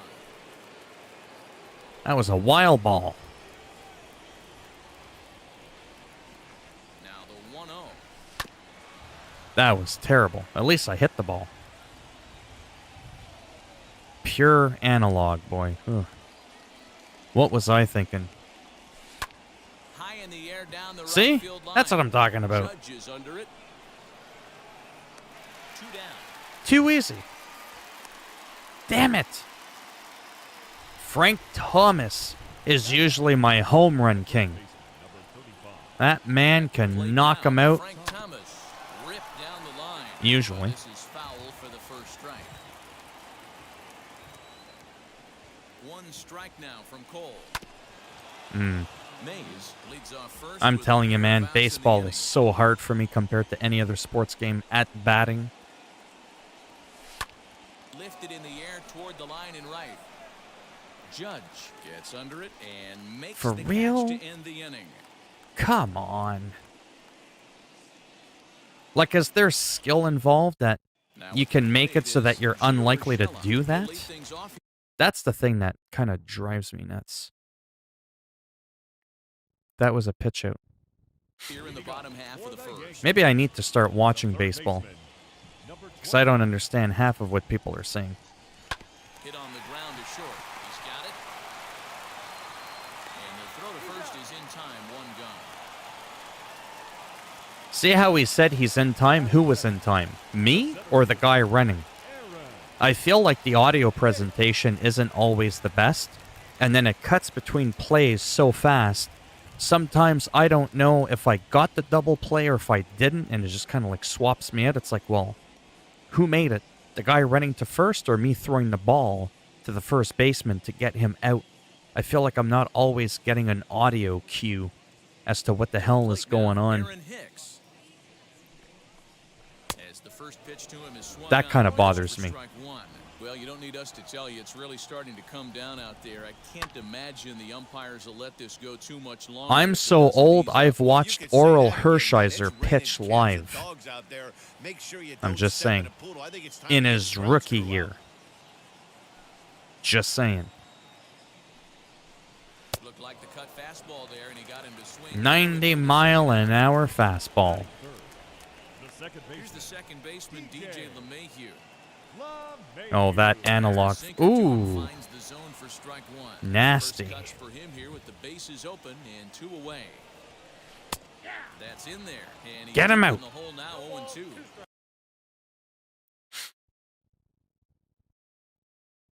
In-game, early swing equals a pop-up. Oh, okay. Late swing equals a grounder. Not real life, but that's how MLB. Right. It's funny that they're MLB, the show bats, and they're not even real bats. I'm going to leave before I forget what I was going to play. Hey, later. Take it easy. In 1950. Oh, yeah. There seem to be different philosophies on it. So Dan, what was Pure your analog 0-2 pitching. counts? My philosophy Ooh, is this. nice. I think the last thing you I wanna told do you is I'm way throw better at something pitching than I am batting. Throw something down in the zone or just Oh, out oh, of the oh, zone here or we go. something way out of This the is in zone my doesn't element. serve any purpose. That was easy. Gets there for the catch, and You just that kind of move your ends the player inning. and auto catches it. It's the batting, man. It's my Achilles heel. Mickey Mantle. That brings up Mickey Mantle that shit out of here. He pulls this one high and deep to right center field. Gone! Huh? Replay, baby. Out of spring training feeling pretty good Home about run. swing, and how about this? Your first at bat. Crack. Kaboom. This could lead That's to a right, very big kaboom. year. First at bat, home run. Not a bad way to start. Adios, muchachos. At the plate. That's how you knock them out of the park. Swung on, and this one's driven in the air as well to deep right What just happened there? field. A leap, but this is out of reach and off the wall. Thought about Oh, I it hit the for a wrong second, button. I hit but the wrong instead, button. Now they've got him in a pickle. The tag, and he's Ah. held out, trying to stretch 2 bases Whatever. into 3. I didn't know how to... Anyways, Standing in now, Mike Schmidt. I got too excited. As he swings and lifts it in the air out to left field. Stanton is in his tracks now. Aw, come That's on. out number 2.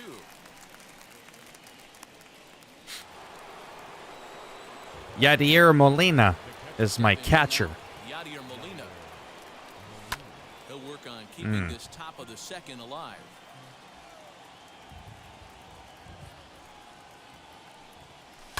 And it's fouled away. Come on. Another 0-2 home.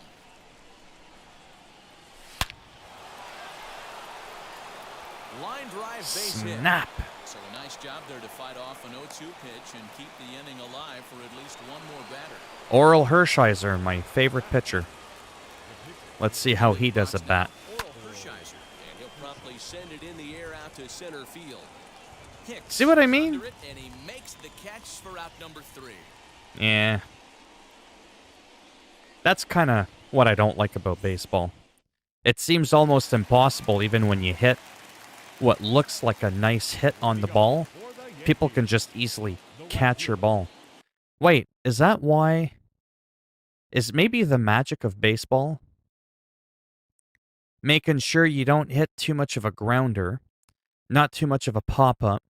You want to time it so that it can be more, if it's not going to be a home run, maybe more like in the middle of like a popper and a grounder, so that the velocity is more focused on going straight so that it's harder for a fielder to catch it, maybe? I don't know. I don't know what a Victus bat is. I don't know shit. I don't even know what I'm doing. And that'll bring up Aaron Judge. Yeah, Aaron Judge, the one that's always grabbing my balls. First pitch fastball, 0-1. Not literally, I mean the one in the game now. The heart of this system is right on top of us because He's a right fielder. really coming down out there. This isn't an easy Or sport left to play fielder, in the depending rain. on which direction you're looking from. Strike him out! And he looks at a cold strike 3. As Get the out! fastball's That's right. in there, and that's out You number just 1. been judged. You just got served. Luke Voigt. As the first pitch to him is in there for a cold strike. I'm telling you, I got the pitching down, but the batting? Ugh. Oh, and he's really getting the better of him now. It's strike 2. Every time you go out there to start a game on the mound, you hope to settle in quickly and get into a groove. Nice. He's definitely done that so far in the early going. Looks Man, like keeping that analog stick straight is almost impossible. Strikeout on the breaking ball. Luke Voigt becomes out number 2 this inning. They try to make something Putting the happen hit. with 2 gone in the bottom of the second. Well, yes, but I'm not good at doing that. Hershiser's ready. Here's the 0-1. Oh, that was a nice one. Ball hit on the ground. There we go. Target of Frank Thomas will take Just care of very him there calming at and the end of the relaxing. inning. You missed me playing a little bit of World of Warcraft there earlier. I'm in Thousand Needles on the Tauren Druid. At Jackie plate, Robinson. Jackie Robinson. Toronto Blue Jays. Hit down the line at Oh, first. terrible Foul hit. ball here, 0-1. 1 strike now from Cole. Come on. Well out in front of the breaking ball there for a strike.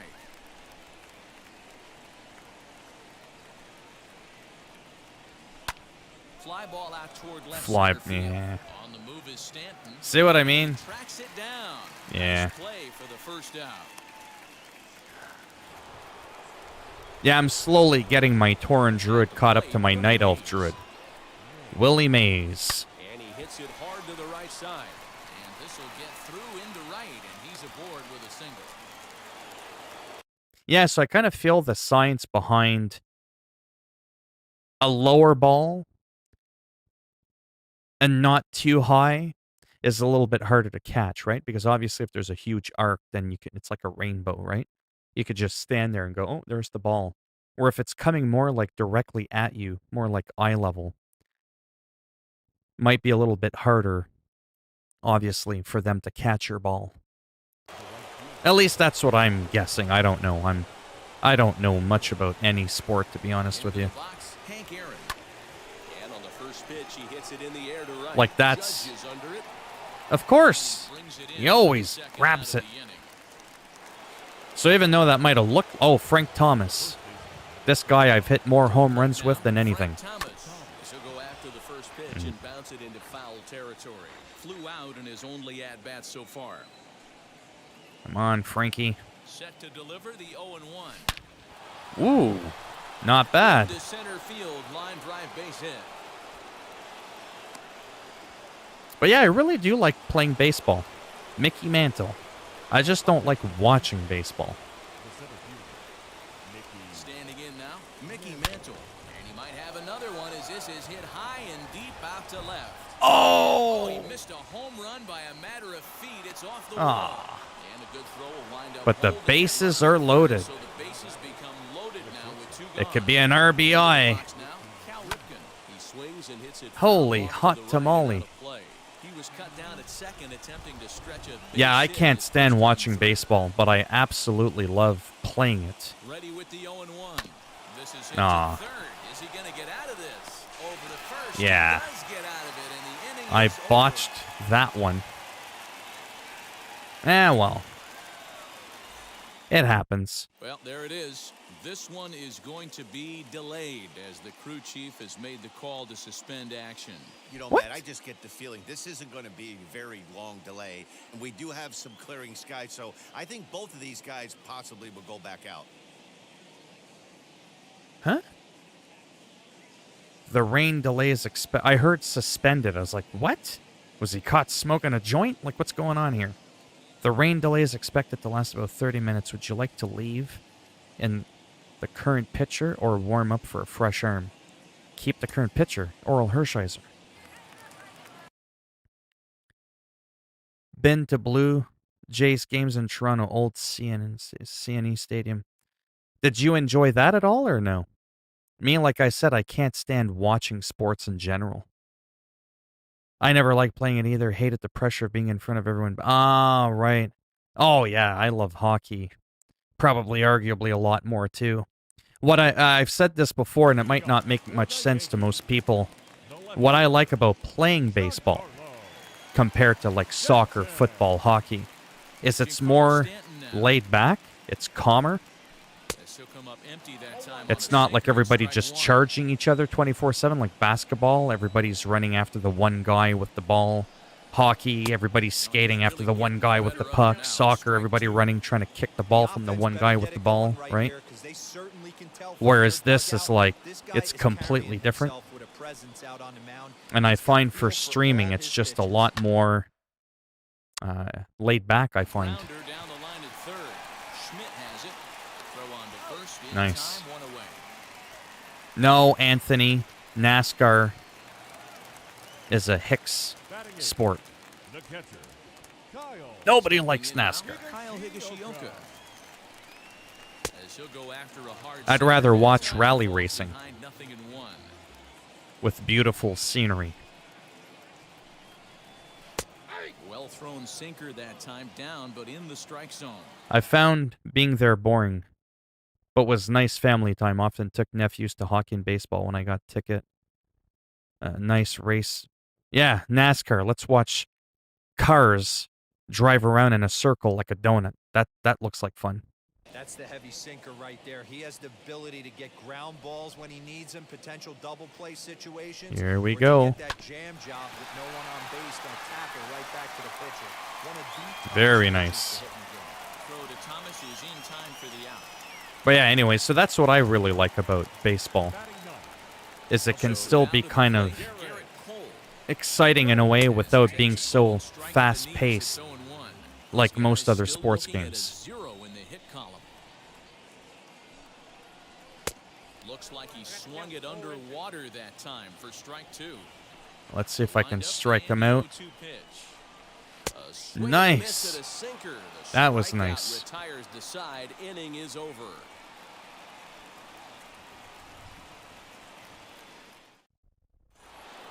Yeah, I'm going to have to go in a few minutes, probably after this inning. Plate now, Mike Schmidt. Bounce it to Oh the left my side. God, that was terrible.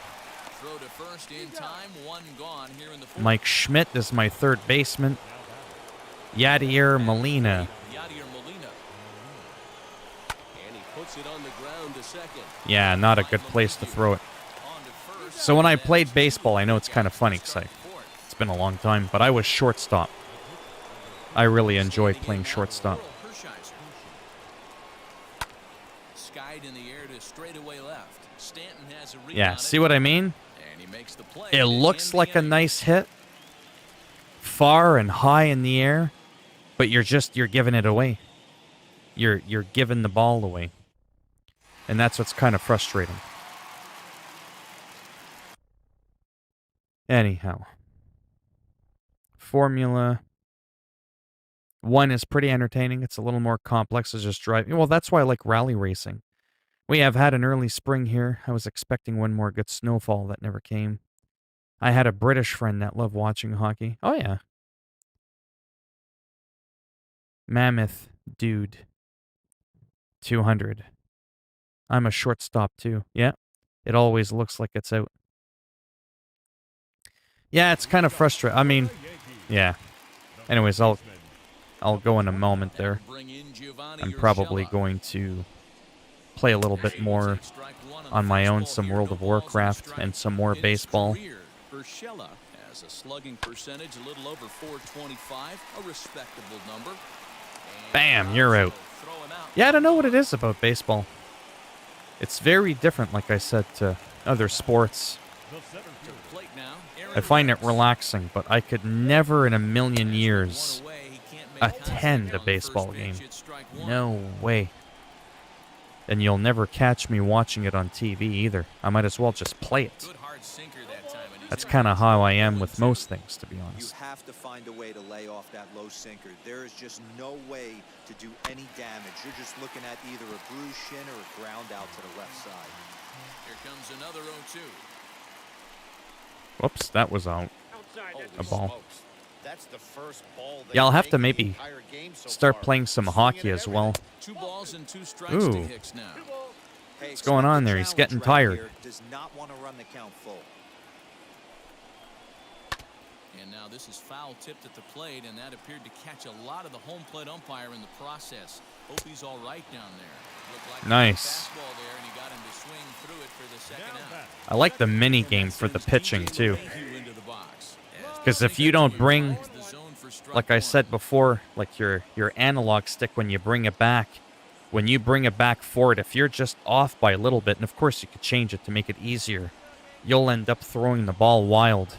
So that's kind of like what I like about this. There's like literal eye-hand coordination in the actual throwing. It's not just you tap a button and you throw it and that's it. Like when I drag that ball down and I bring it up, I physically have to do it in a straight line or that's what happens. So I kind of like that aspect of it a lot. It's called pure analog. I think it's the hardest. I don't know, but it's definitely not easy.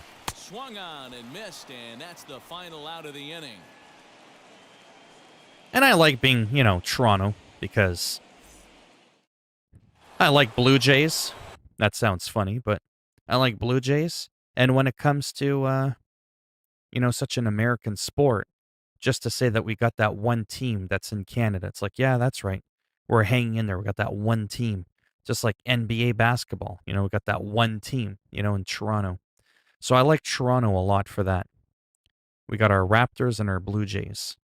I like dinosaurs and birds. So there you go. It's kind of nice. What I hate, and I hate this with a passion, I hate it, is when things like, when we had the team there, Quebec Nordiques, boom, they move it to Colorado. Cartman and his friends from South Park took that shit. Or when the Montreal Expos in the early 2000s got moved to Washington and became the Washington Nationals. It's like, are you kidding me? We only had 2 baseball teams in Canada, and you got to literally take half of, what we had. I have to admit, I'm not, too big of a fan of that. Kind of wish it could have stayed in Canada at least. It's like, I get it sometimes, but I find that a little bit annoying. We're like one team away from not even being a part of the sport at all, like whatsoever.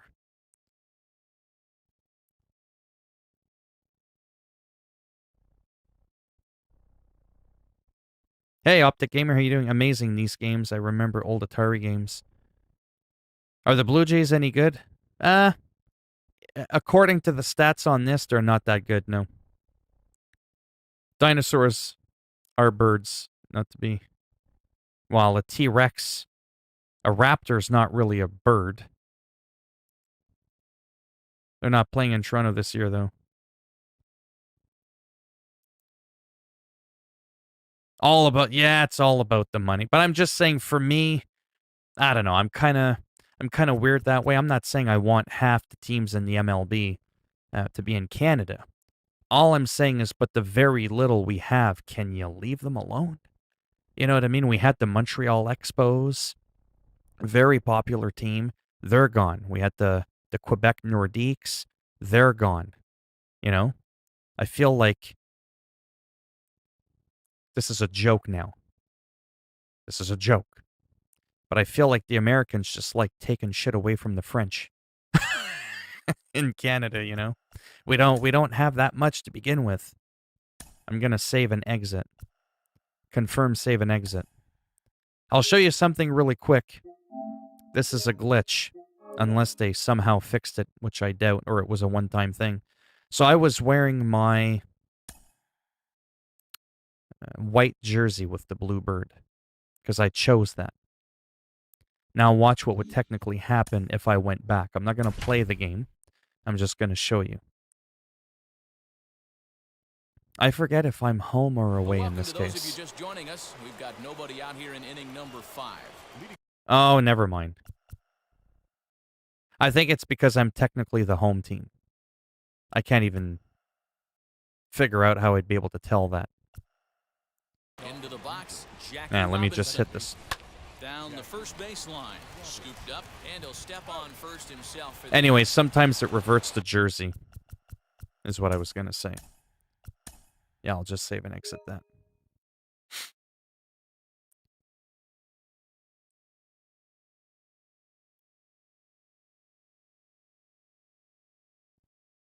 Well, everything, I guess, was technically a dinosaur. Bird evolved from dinosaurs. Evolved or devolved, depends how you look at it, because they sure aren't nearly as big and scary as they used to be. That's for sure. Yeah, and Seattle Supersonics are gone. Yeah. I'm going to come to Canada one day just to see a moose. Well, you're going to be disappointed, because I've been all over Canada. I've lived in every province and territory in this country. And I can almost and I've lived in the country. I mean, I've lived in Newfoundland. I've lived, everywhere. Name a spot, I've lived there. Never mind visited there. I have lived there. And I could probably count on one hand how many times I've come in close contact to a moose. I'm just saying. It's, maybe they saw me, they were afraid. I don't know. But they definitely aren't that popular compared to, like, deer. What I hate is they're built a great stadium in Toronto and they want to build a new one for no real good reason and they want the city to pay for it. Oh, yeah, same like in Ottawa. For hockey, they want a new hockey arena for no real reasons. Yeah. I've seen moose, a cow, and her baby. Edmonton, yeah, Regina, yeah, I've been all there. Yeah. But Piorum, in your life, how many times would you say you came close to, you know what, while I talk, maybe just for a few minutes. Maybe just for a few minutes, don't get too excited. Maybe I'll go back to WoW, see if I can grind out that last 2 NPC I need to get. You'll know where I am. All right, let's go back to the PC. Let's disable the preview. What was I going to say? How many times, Purim, have you seen a moose, like, relatively close-ish? Like, within, 50 feet kind of thing? Would you say that you can count on 2 hands in your 30 years, wink wink, that you've seen a moose that close? Hell, I've almost seen more oh my god. I'm not even exaggerating. I have seen more bears in my life within 100 feet than I have moose. Is that normal? You won't see them in the city. I haven't always lived in the city. There are a lot of... I lived in Newfoundland. I used to live right in the Avalon Peninsula. I chased a goose. I got pinched by a goose when I was a kid. Used to camp at Algonquin Park in Ottawa, which is where I saw those moose. Right? Oh, so you've seen... But on how many different occasions would you say you've seen moose is what I'm saying? You could probably, no offense, count on one hand or two how often that's happened. I say that because a lot of Americans, as a joke, or people from other parts of the world, they'll say, hey, I want to come to Canada to see a moose. And I'm like, I don't know. I mean, they don't seem to be as common as people think, is I guess what I was getting at. You remember the good old days here, Purem?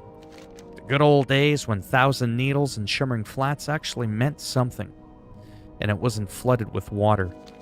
Get angry with me for a moment, Purem. Don't you find retail World of Warcraft literally borderline absolutely effing stupid?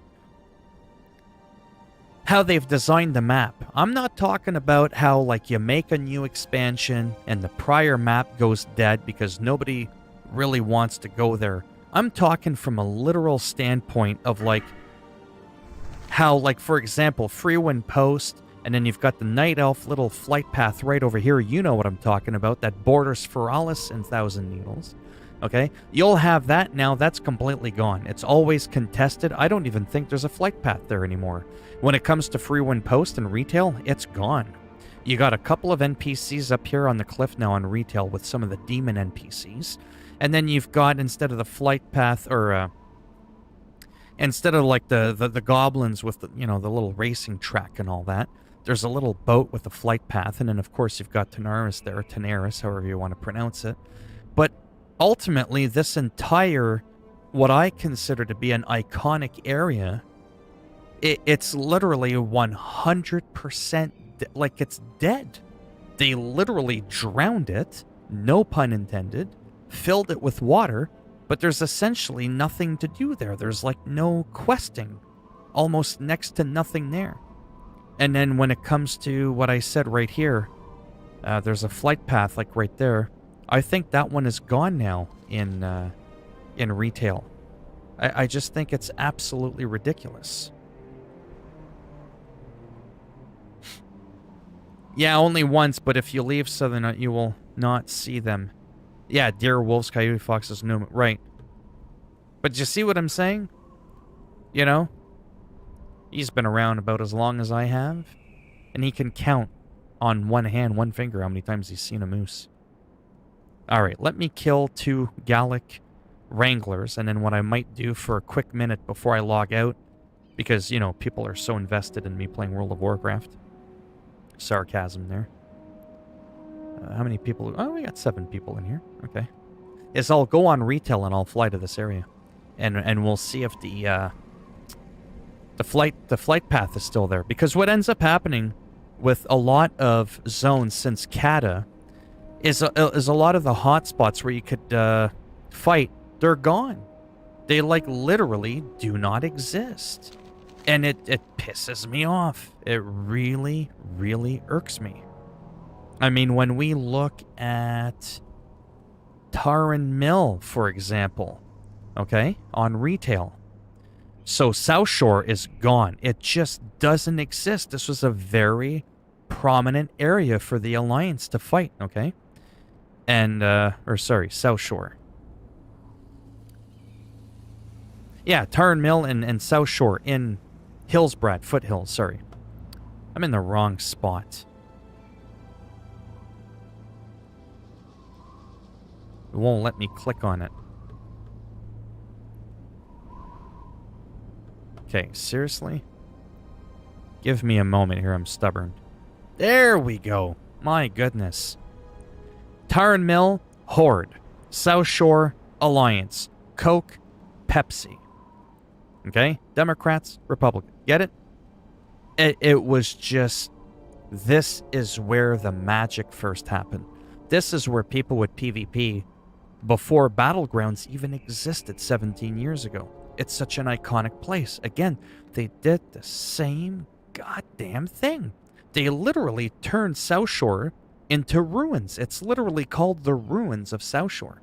There's no flight path. There's no quest there. It's just completely freaking botched. It's dead. It's been nuked. another spot that's just been completely killed. Anyways, I could go on forever. Yeah, it was PvP Central.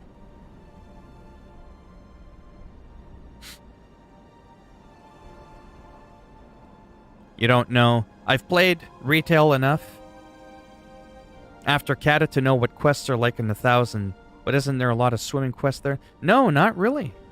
I've seen an albino white-tailed deer once. They're not too common. Are you planning on buying Returnal? I don't even know what that is. I'll have to look it up after. They call them spirit deer, don't they? I'm not sure. I've only heard of people refer to them as albino deer. Yeah, that was... Phil, I'll be back in a few minutes. Yeah, I'll probably be gone, potentially, but you can try your luck. Alright, let me at least try to get a few of these Wranglers as I slowly get the Tauren Druid caught up to the Night Elf before I decide which one to take forth into the Burning Crusades, if any at all. But like I said, when it comes to live streaming, you know, Call of Duty's fun. Playing baseball's fun. Hockey, soccer, just sports in general. I really do enjoy it. But I think I have to say between Skater XL, the skateboarding game, American Truck Simulator, and World of Warcraft, those probably have to be the top 3 most enjoyable games that I play, that I just 100% fully enjoy. And then World of Warcraft has to be my number 1. It's the most time-consuming, unfortunately. But, yeah, I just, you know, I love it. Again, Call of Duty, I love that game to death. But I don't really enjoy streaming it. It's just too much. It's too high-strung. This has its proper moments of, you know, where I feel like I can breathe, look at the chat, see what's going on. Can't do that again in Call of Duty. The last couple of days I've been playing a lot of Call of Duty. What's happened? Every 10 to 12 minutes you got to see me talk for, what, a couple of seconds? Uh-oh. And then after that, it was game over. You didn't hear from me for another 10 to 12 minutes. I don't find that too intimate in the chat when that happens. Which is why, to me, Call of Duty is not a good streaming game. Unless you're incredibly funny, insanely skilled at the game that people aren't watching you for the social interaction, I will borderline say that Call of Duty is not a good streaming game. Depending on what you're looking for out of the streamer again. Right? But it looks like somebody else might have been here. I'm going to log out quickly, and I'm going to show you, before I log out, 1,000 Needles on retail and what it looks like. But I might do a little adventure. I don't know if this is going to be exciting or not. I don't know how much... Yeah, I got a little bit of time. I have a bit of time.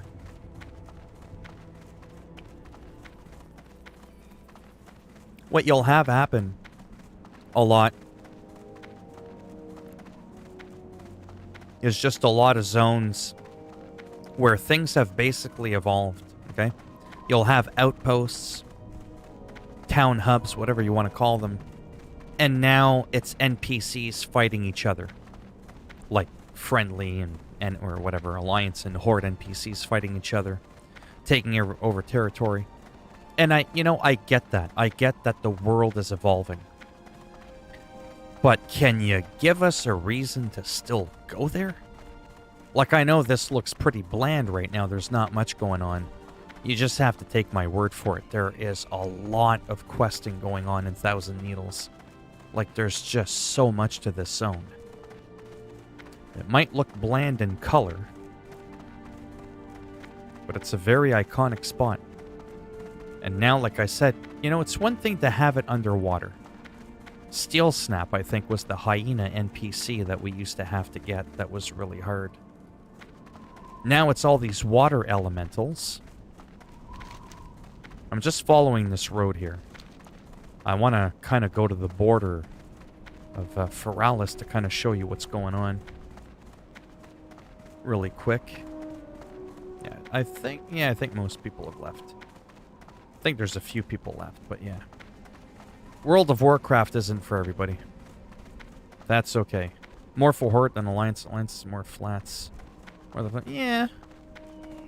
I mean, I haven't really given it that much thought from that perspective. Anyhow, it bugs me. And then with retail, you roam around, you never bump into anybody. As I'm not bumping into anybody here. But this is a bit of a different area. Just overall, you're going to come across just a lot more people. Because again, the map is a lot smaller. There's less expansions. And they just simply haven't killed off all these different zones. No, that's not that's not Steel Snap. I think this is where you get Steel Snap from.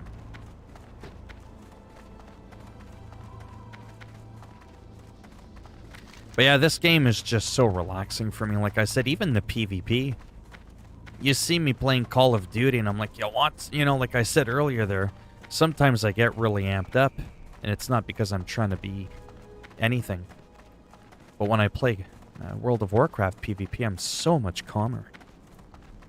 Way more relaxed.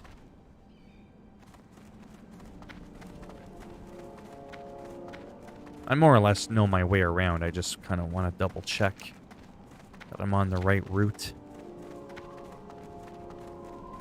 I'm just a bit of a high enough level that I don't have to worry about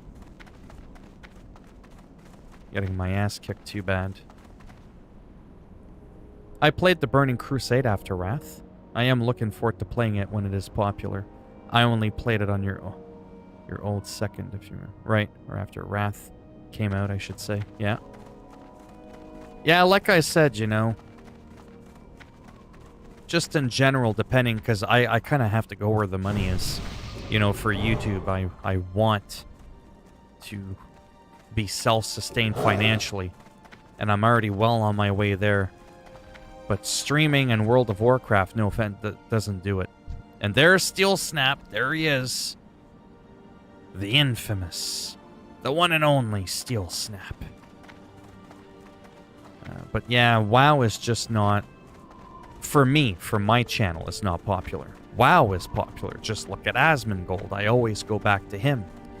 Like I said, Asmongold is like the Tom Cruise of World of Warcraft.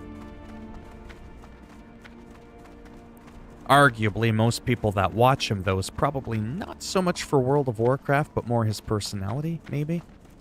But I mean, hey, I even have some people that watch me that tell me that they love World of Warcraft. No offense, they don't want to play it. But they like watching it. Oh, it's over here. Right at the, I mean, this is for Alliance now. I don't want to get killed. We're in Feralis. This is a completely different beast here. This is a pretty high-level zone. There's some bears here somewhere. Anyhow, notice the NPCs? There's a flight path right there. Right? Okay, nice little hub. It's a pretty significant spot for the Alliance, actually, because until Feathermoon, you don't get another flight path. Whereas for us, we've got Camp Mojave. However you want to pronounce it. Now, I may try to sneak my way there. I can't say that's going to work out too well. We'll just sort of see how it goes. I know that in Classic, this is obviously a higher level zone. Yeah, like they're so high that the beasts are more than 10 levels above me, which is why they're question mark. They're probably like 42 or 38. Definitely at the lowest in their high 30s.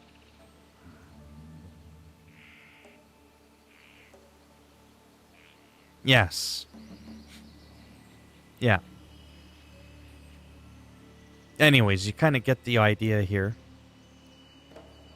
I don't know how well I'm going to do here.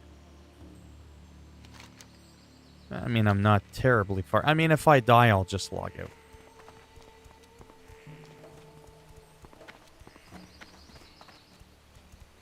This is actually, to be honest with you... Oh, oh, come on with the stupid days bullshit. Just piss off. That really does fucking piss me off. Fucking annoying. Well, there you go. It brought me there. I might as well resurrect here, to be honest. Yeah, well, you just fast-forwarded me.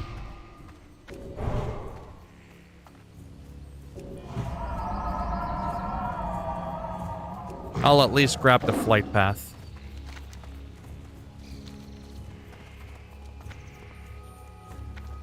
Yeah, it's that bear and the stupid days. Otherwise, I would have been able to outrun him. And sometimes I can.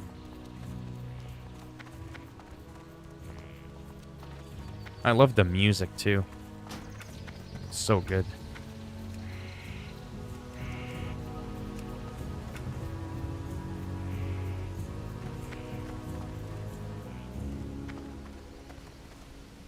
I have just the thing for you. We shall meet again. Let me grab that flight path.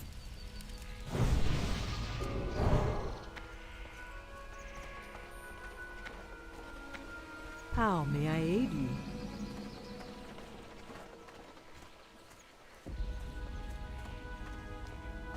And you are?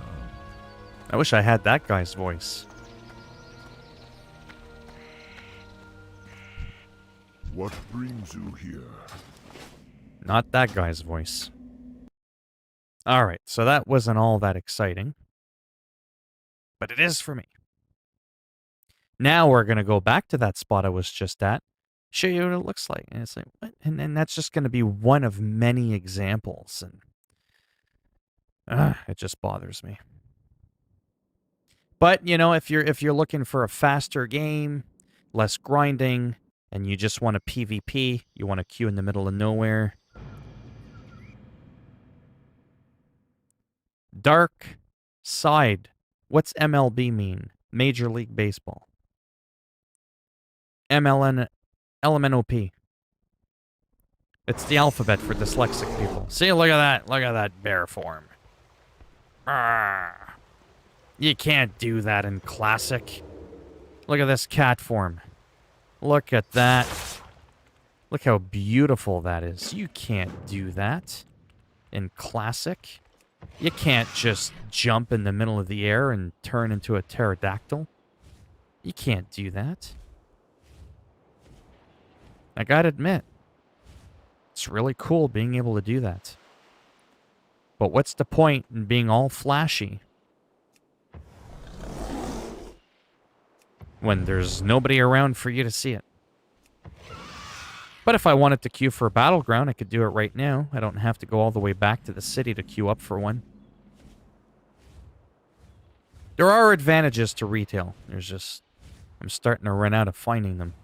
At least with Classic, even though the grind is a lot slower, once you get there, that's it, you're done. You only have to put in about an hour a week to cap PvP points in the Burning Crusade to get the best gear. An hour a week. Like I said earlier, instead of 15 hours a day. Like Purem's been having a grind for that PvP gear. Yes, I want to go to 1,000 Needles. I'm trying to think of... I can't really think right now. Let me just dreamwalk.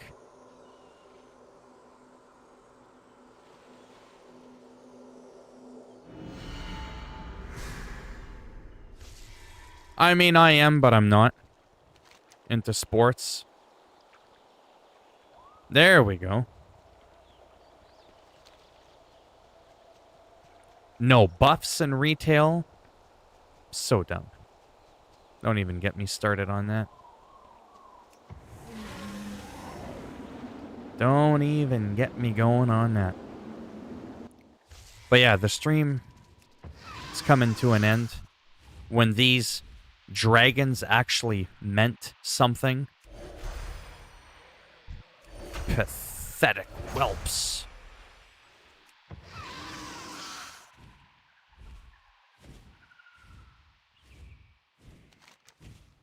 See, this is where I logged out earlier. This is where I got killed, right? I got killed here, and then I resurrected there on Classic World of Warcraft.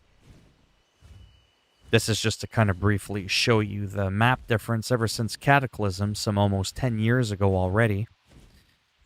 But it's just to kind of highlight, you know, a lot of the changes. It's bad enough that people could pick their zone, and, you know, you can almost level up anywhere you want now in WoW, and I have to admit that's kind of neat. You could pick your poison, and don't get me wrong, there's a lot of amazing aspects to WoW retail, but it just kind of feels like for every 2 or 3 steps forward you take, you're taking 5 back. You know? Let me give you a 3rd arm, but let me take both your legs. What? That probably made no sense, but it did to me. And that kind of really bothers me. But again, if you just want a battleground, you don't want to have to worry about much, you don't care about the overworld and roaming around and helping your fellow man or woman out in a quest, kind of venturing a gigantic open world, then you might as well play retail. Might as well. At that point, there's not much point in playing Classic, really. Bloody was helping a guild to kill those dragonkin around Classic. Took a group of 10 to kill them, and you blast them apart with 1 kill. Oh, yeah, those dragonkin. That's right. That's right. Oh, this game is magical to me. I have a small chance, perhaps. I have a very small chance that if I stick with this, with the Burning Crusade, when there's like a little bit of a resurge in excitement for the game, that if I stick with it, I don't do too much Call of Duty, too much of this, too much of that, unless there's a new game that comes out, I have to showcase that. That's just a part of my channel. I could potentially get a couple of extra viewers, maybe if I'm consistent with always playing WoW Classic, the Burning Crusade. It's arguably a better game. I will argue that the Burning Crusade is just a better game. See? Look. Our town is under attack. And I'm not saying that's bad. This is where I just logged out, by the way, in Classic. This is the retail version. This is a completely different game now. I gotta drink my creatine. There we go. Now I'm much bigger. So this is where I just was.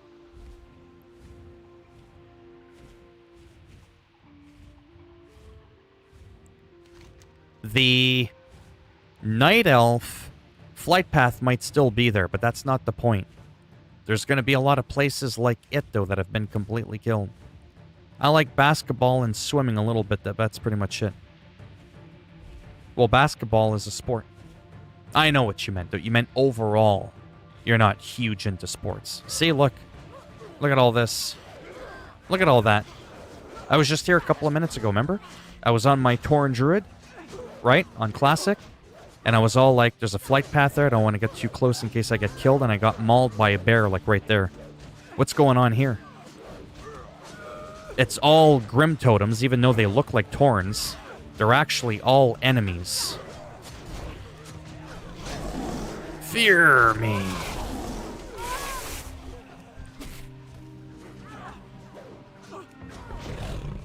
Roar. Look at the power. They're all gone. Anyways, let's see if there's a flight path here. If it's still here. So these are all enemies, even though they're Tauren. So race-wise, they're the same as the Horde. They're clearly hostile. And this is kind of what I'm talking about. This was a nice little area for the Alliance to quest in. And they fucking ruined it. Like, what is this garbage? Where's the flight path? There's no flight path. It's gone.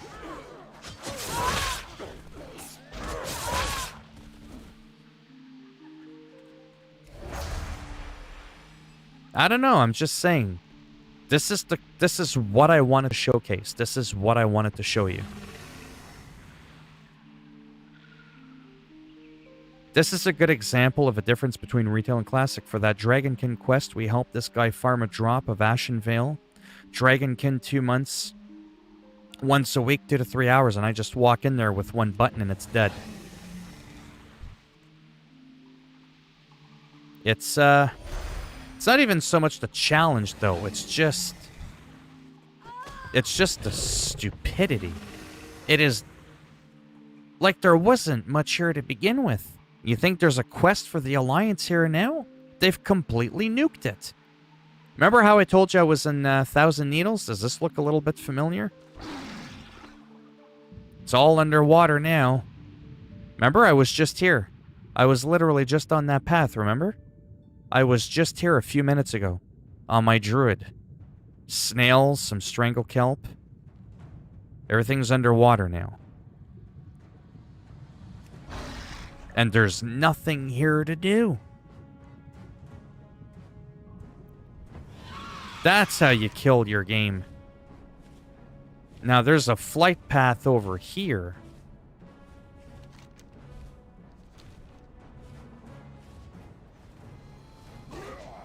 At least there's a flight path there. So, this is all... remember, this was Shimmering Flats. This was Thousand Needles. This is where I was grinding those, like, centaur beams. It was all in here. Well, that's all gone. So, the Alliance got pushed out. Captain America Land cringy. I guess I've never really paid attention.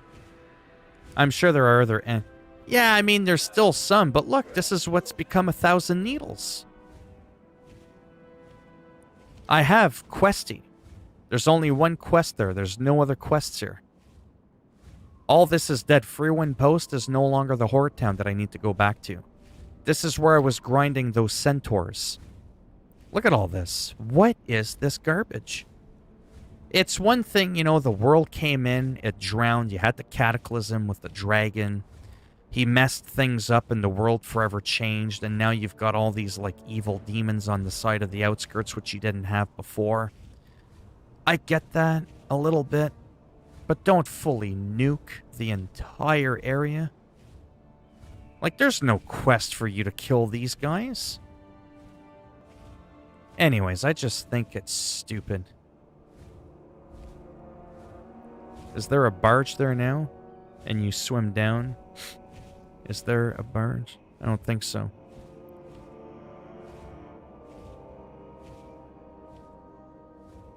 Oh, yeah, those lines are cringy for sure.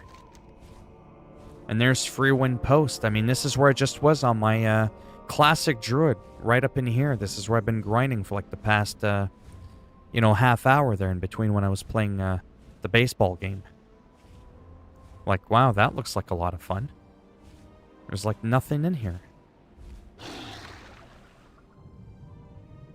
Couple fish. There's all the old tents. This is where all those centaurs were that I was killing. Now you got some puffer fish, some sea turtle, and some snails. And again, this is just one example.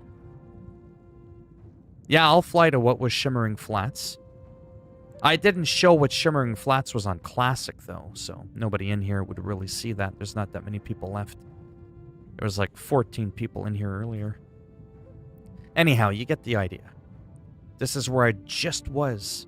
It's dead. Yes, it's pissing me off. You damn rights it is. And sure, this is a new addition here with the demons, and there's a couple of quests here. And I get that. It's just not the same. There's not as much here to do. I was about to get Raid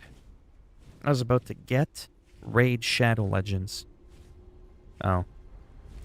There was a game someone mentioned. What was it called? I can't remember. Ah, the Shimmering Flats. This used to be... You have no idea how much history I have here. Shimmering Flats. There used to be a little hub here, little caravan. And it's all flat, but there was a lot of people, so many moments over like a decade and a half of gaming. And it would transition right from here. And then boom, the Shimmering Flats, and it's the way it is here.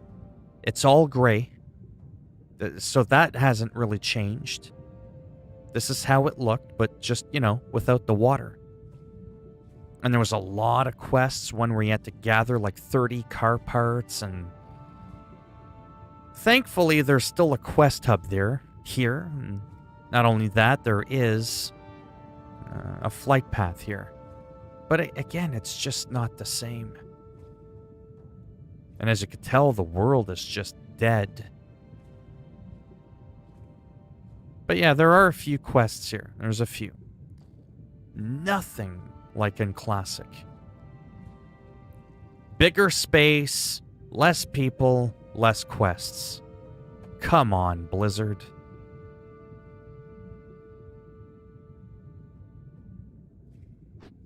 Give us a reason to come back here. This is why, from a mechanical standpoint, to me, Guild Wars 2 is almost a better game. You can't go anywhere without running into people. There's events all the time going on. There's no ridiculous grinding. But yes, there is a hub here. There's a flight path here. You know, there's some stuff that you can do here. But it's just not the same. And that's what I wanted to show. But you can fly around. You can look like a cat that's on fire. And that's all fine and dandy. But it's like the expression goes, it's all flash, no bang. Classic is subtle. It's not gaudy looking the way I like it. But it's got substance. You know, it's got life. Now, not all the zones are like this again. But even here, look what they did here. The water came in, so the port used to be way out there. Again, a huge part of Tanaris Desert. I used to quest here. Remember all the pirates? That's that cove where a lot of the mages grind. Well, this whole area, and that's the Caverns of Time. Again, they flooded another huge section of the map. Sure, you've got the rest of it here, but almost a quarter of the map has just been flooded. Now, granted, there's a quest where you go up in the air and you start bombing these guys. Whoopee-doo. You think that's as engaging as, I could go on forever. I could narrate a story bigger than the Book of War and Peace about my displeasures, but it is what it is. At least if the game wasn't so dead, it wouldn't be so bad.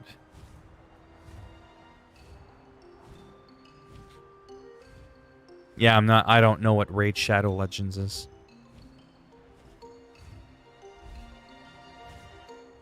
But yeah, there you have it. Nothing too exciting there. Well. Again, not a bad game. It's not terrible. The retail version of WoW. It's just... It's for a different kind of person. It could still technically end up being for me if all I want to do is Battlegrounds. If that's all I want to do. No world PvP, no interacting with people, not helping out the lobies. Sure, this is the game. But for what made World of Warcraft enjoyable to me wasn't just the PvP. It was the journey, meeting people along the way, helping them out, buffing someone with Mark of the Wild, having them whisper you, hey man, thanks a lot. You know, it's a different kind of person that plays Classic. I do really, truly feel, from my experience, and it's quite extensive, rather. I will make the bold statement, and again, exception every rule, that people that play Classic World of Warcraft tend to be more mature, patient people. That doesn't mean you're not going to get some dingleberries in there. But it really is a different beast. It really, really is. Hey, thanks for stopping by. Sounds good. But yeah, that's the end of the stream for me. It's time for me to go watch some South Park and play on my Nintendo Switch. Some Monster Hunter Rise and a few other games. But yeah. I should be around tomorrow. As always. Oh wow, I streamed for 2.5 hours. That's one of my longer streams. No, whatever. I had fun. But yeah. So for whoever is still in here, you're crazy. Thanks for stopping by. I should be around tomorrow at some point. Usual times, around supper time, between 5 and 6 Eastern time, aka New York time, to keep it simple. And not too sure what I'll do. I'll probably play some more baseball because, I mean, I really like it. It's calm, it's relaxing. You'll notice how different I was just in general compared to when I play Call of Duty for anybody who's left in here. I think it's like night and day different how different I am than when I'm playing Call of Duty.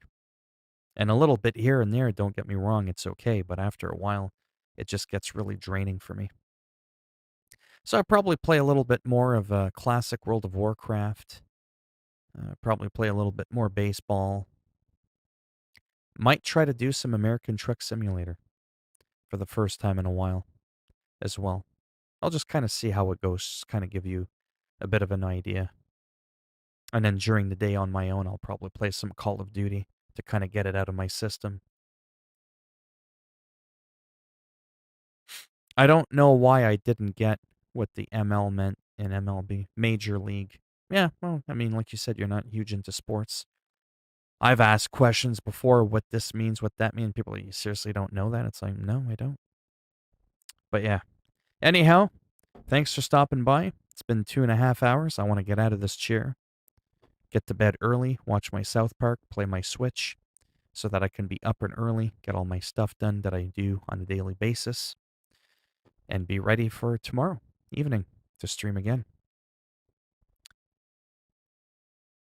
You as well. All right. Later, everyone. Bye for now.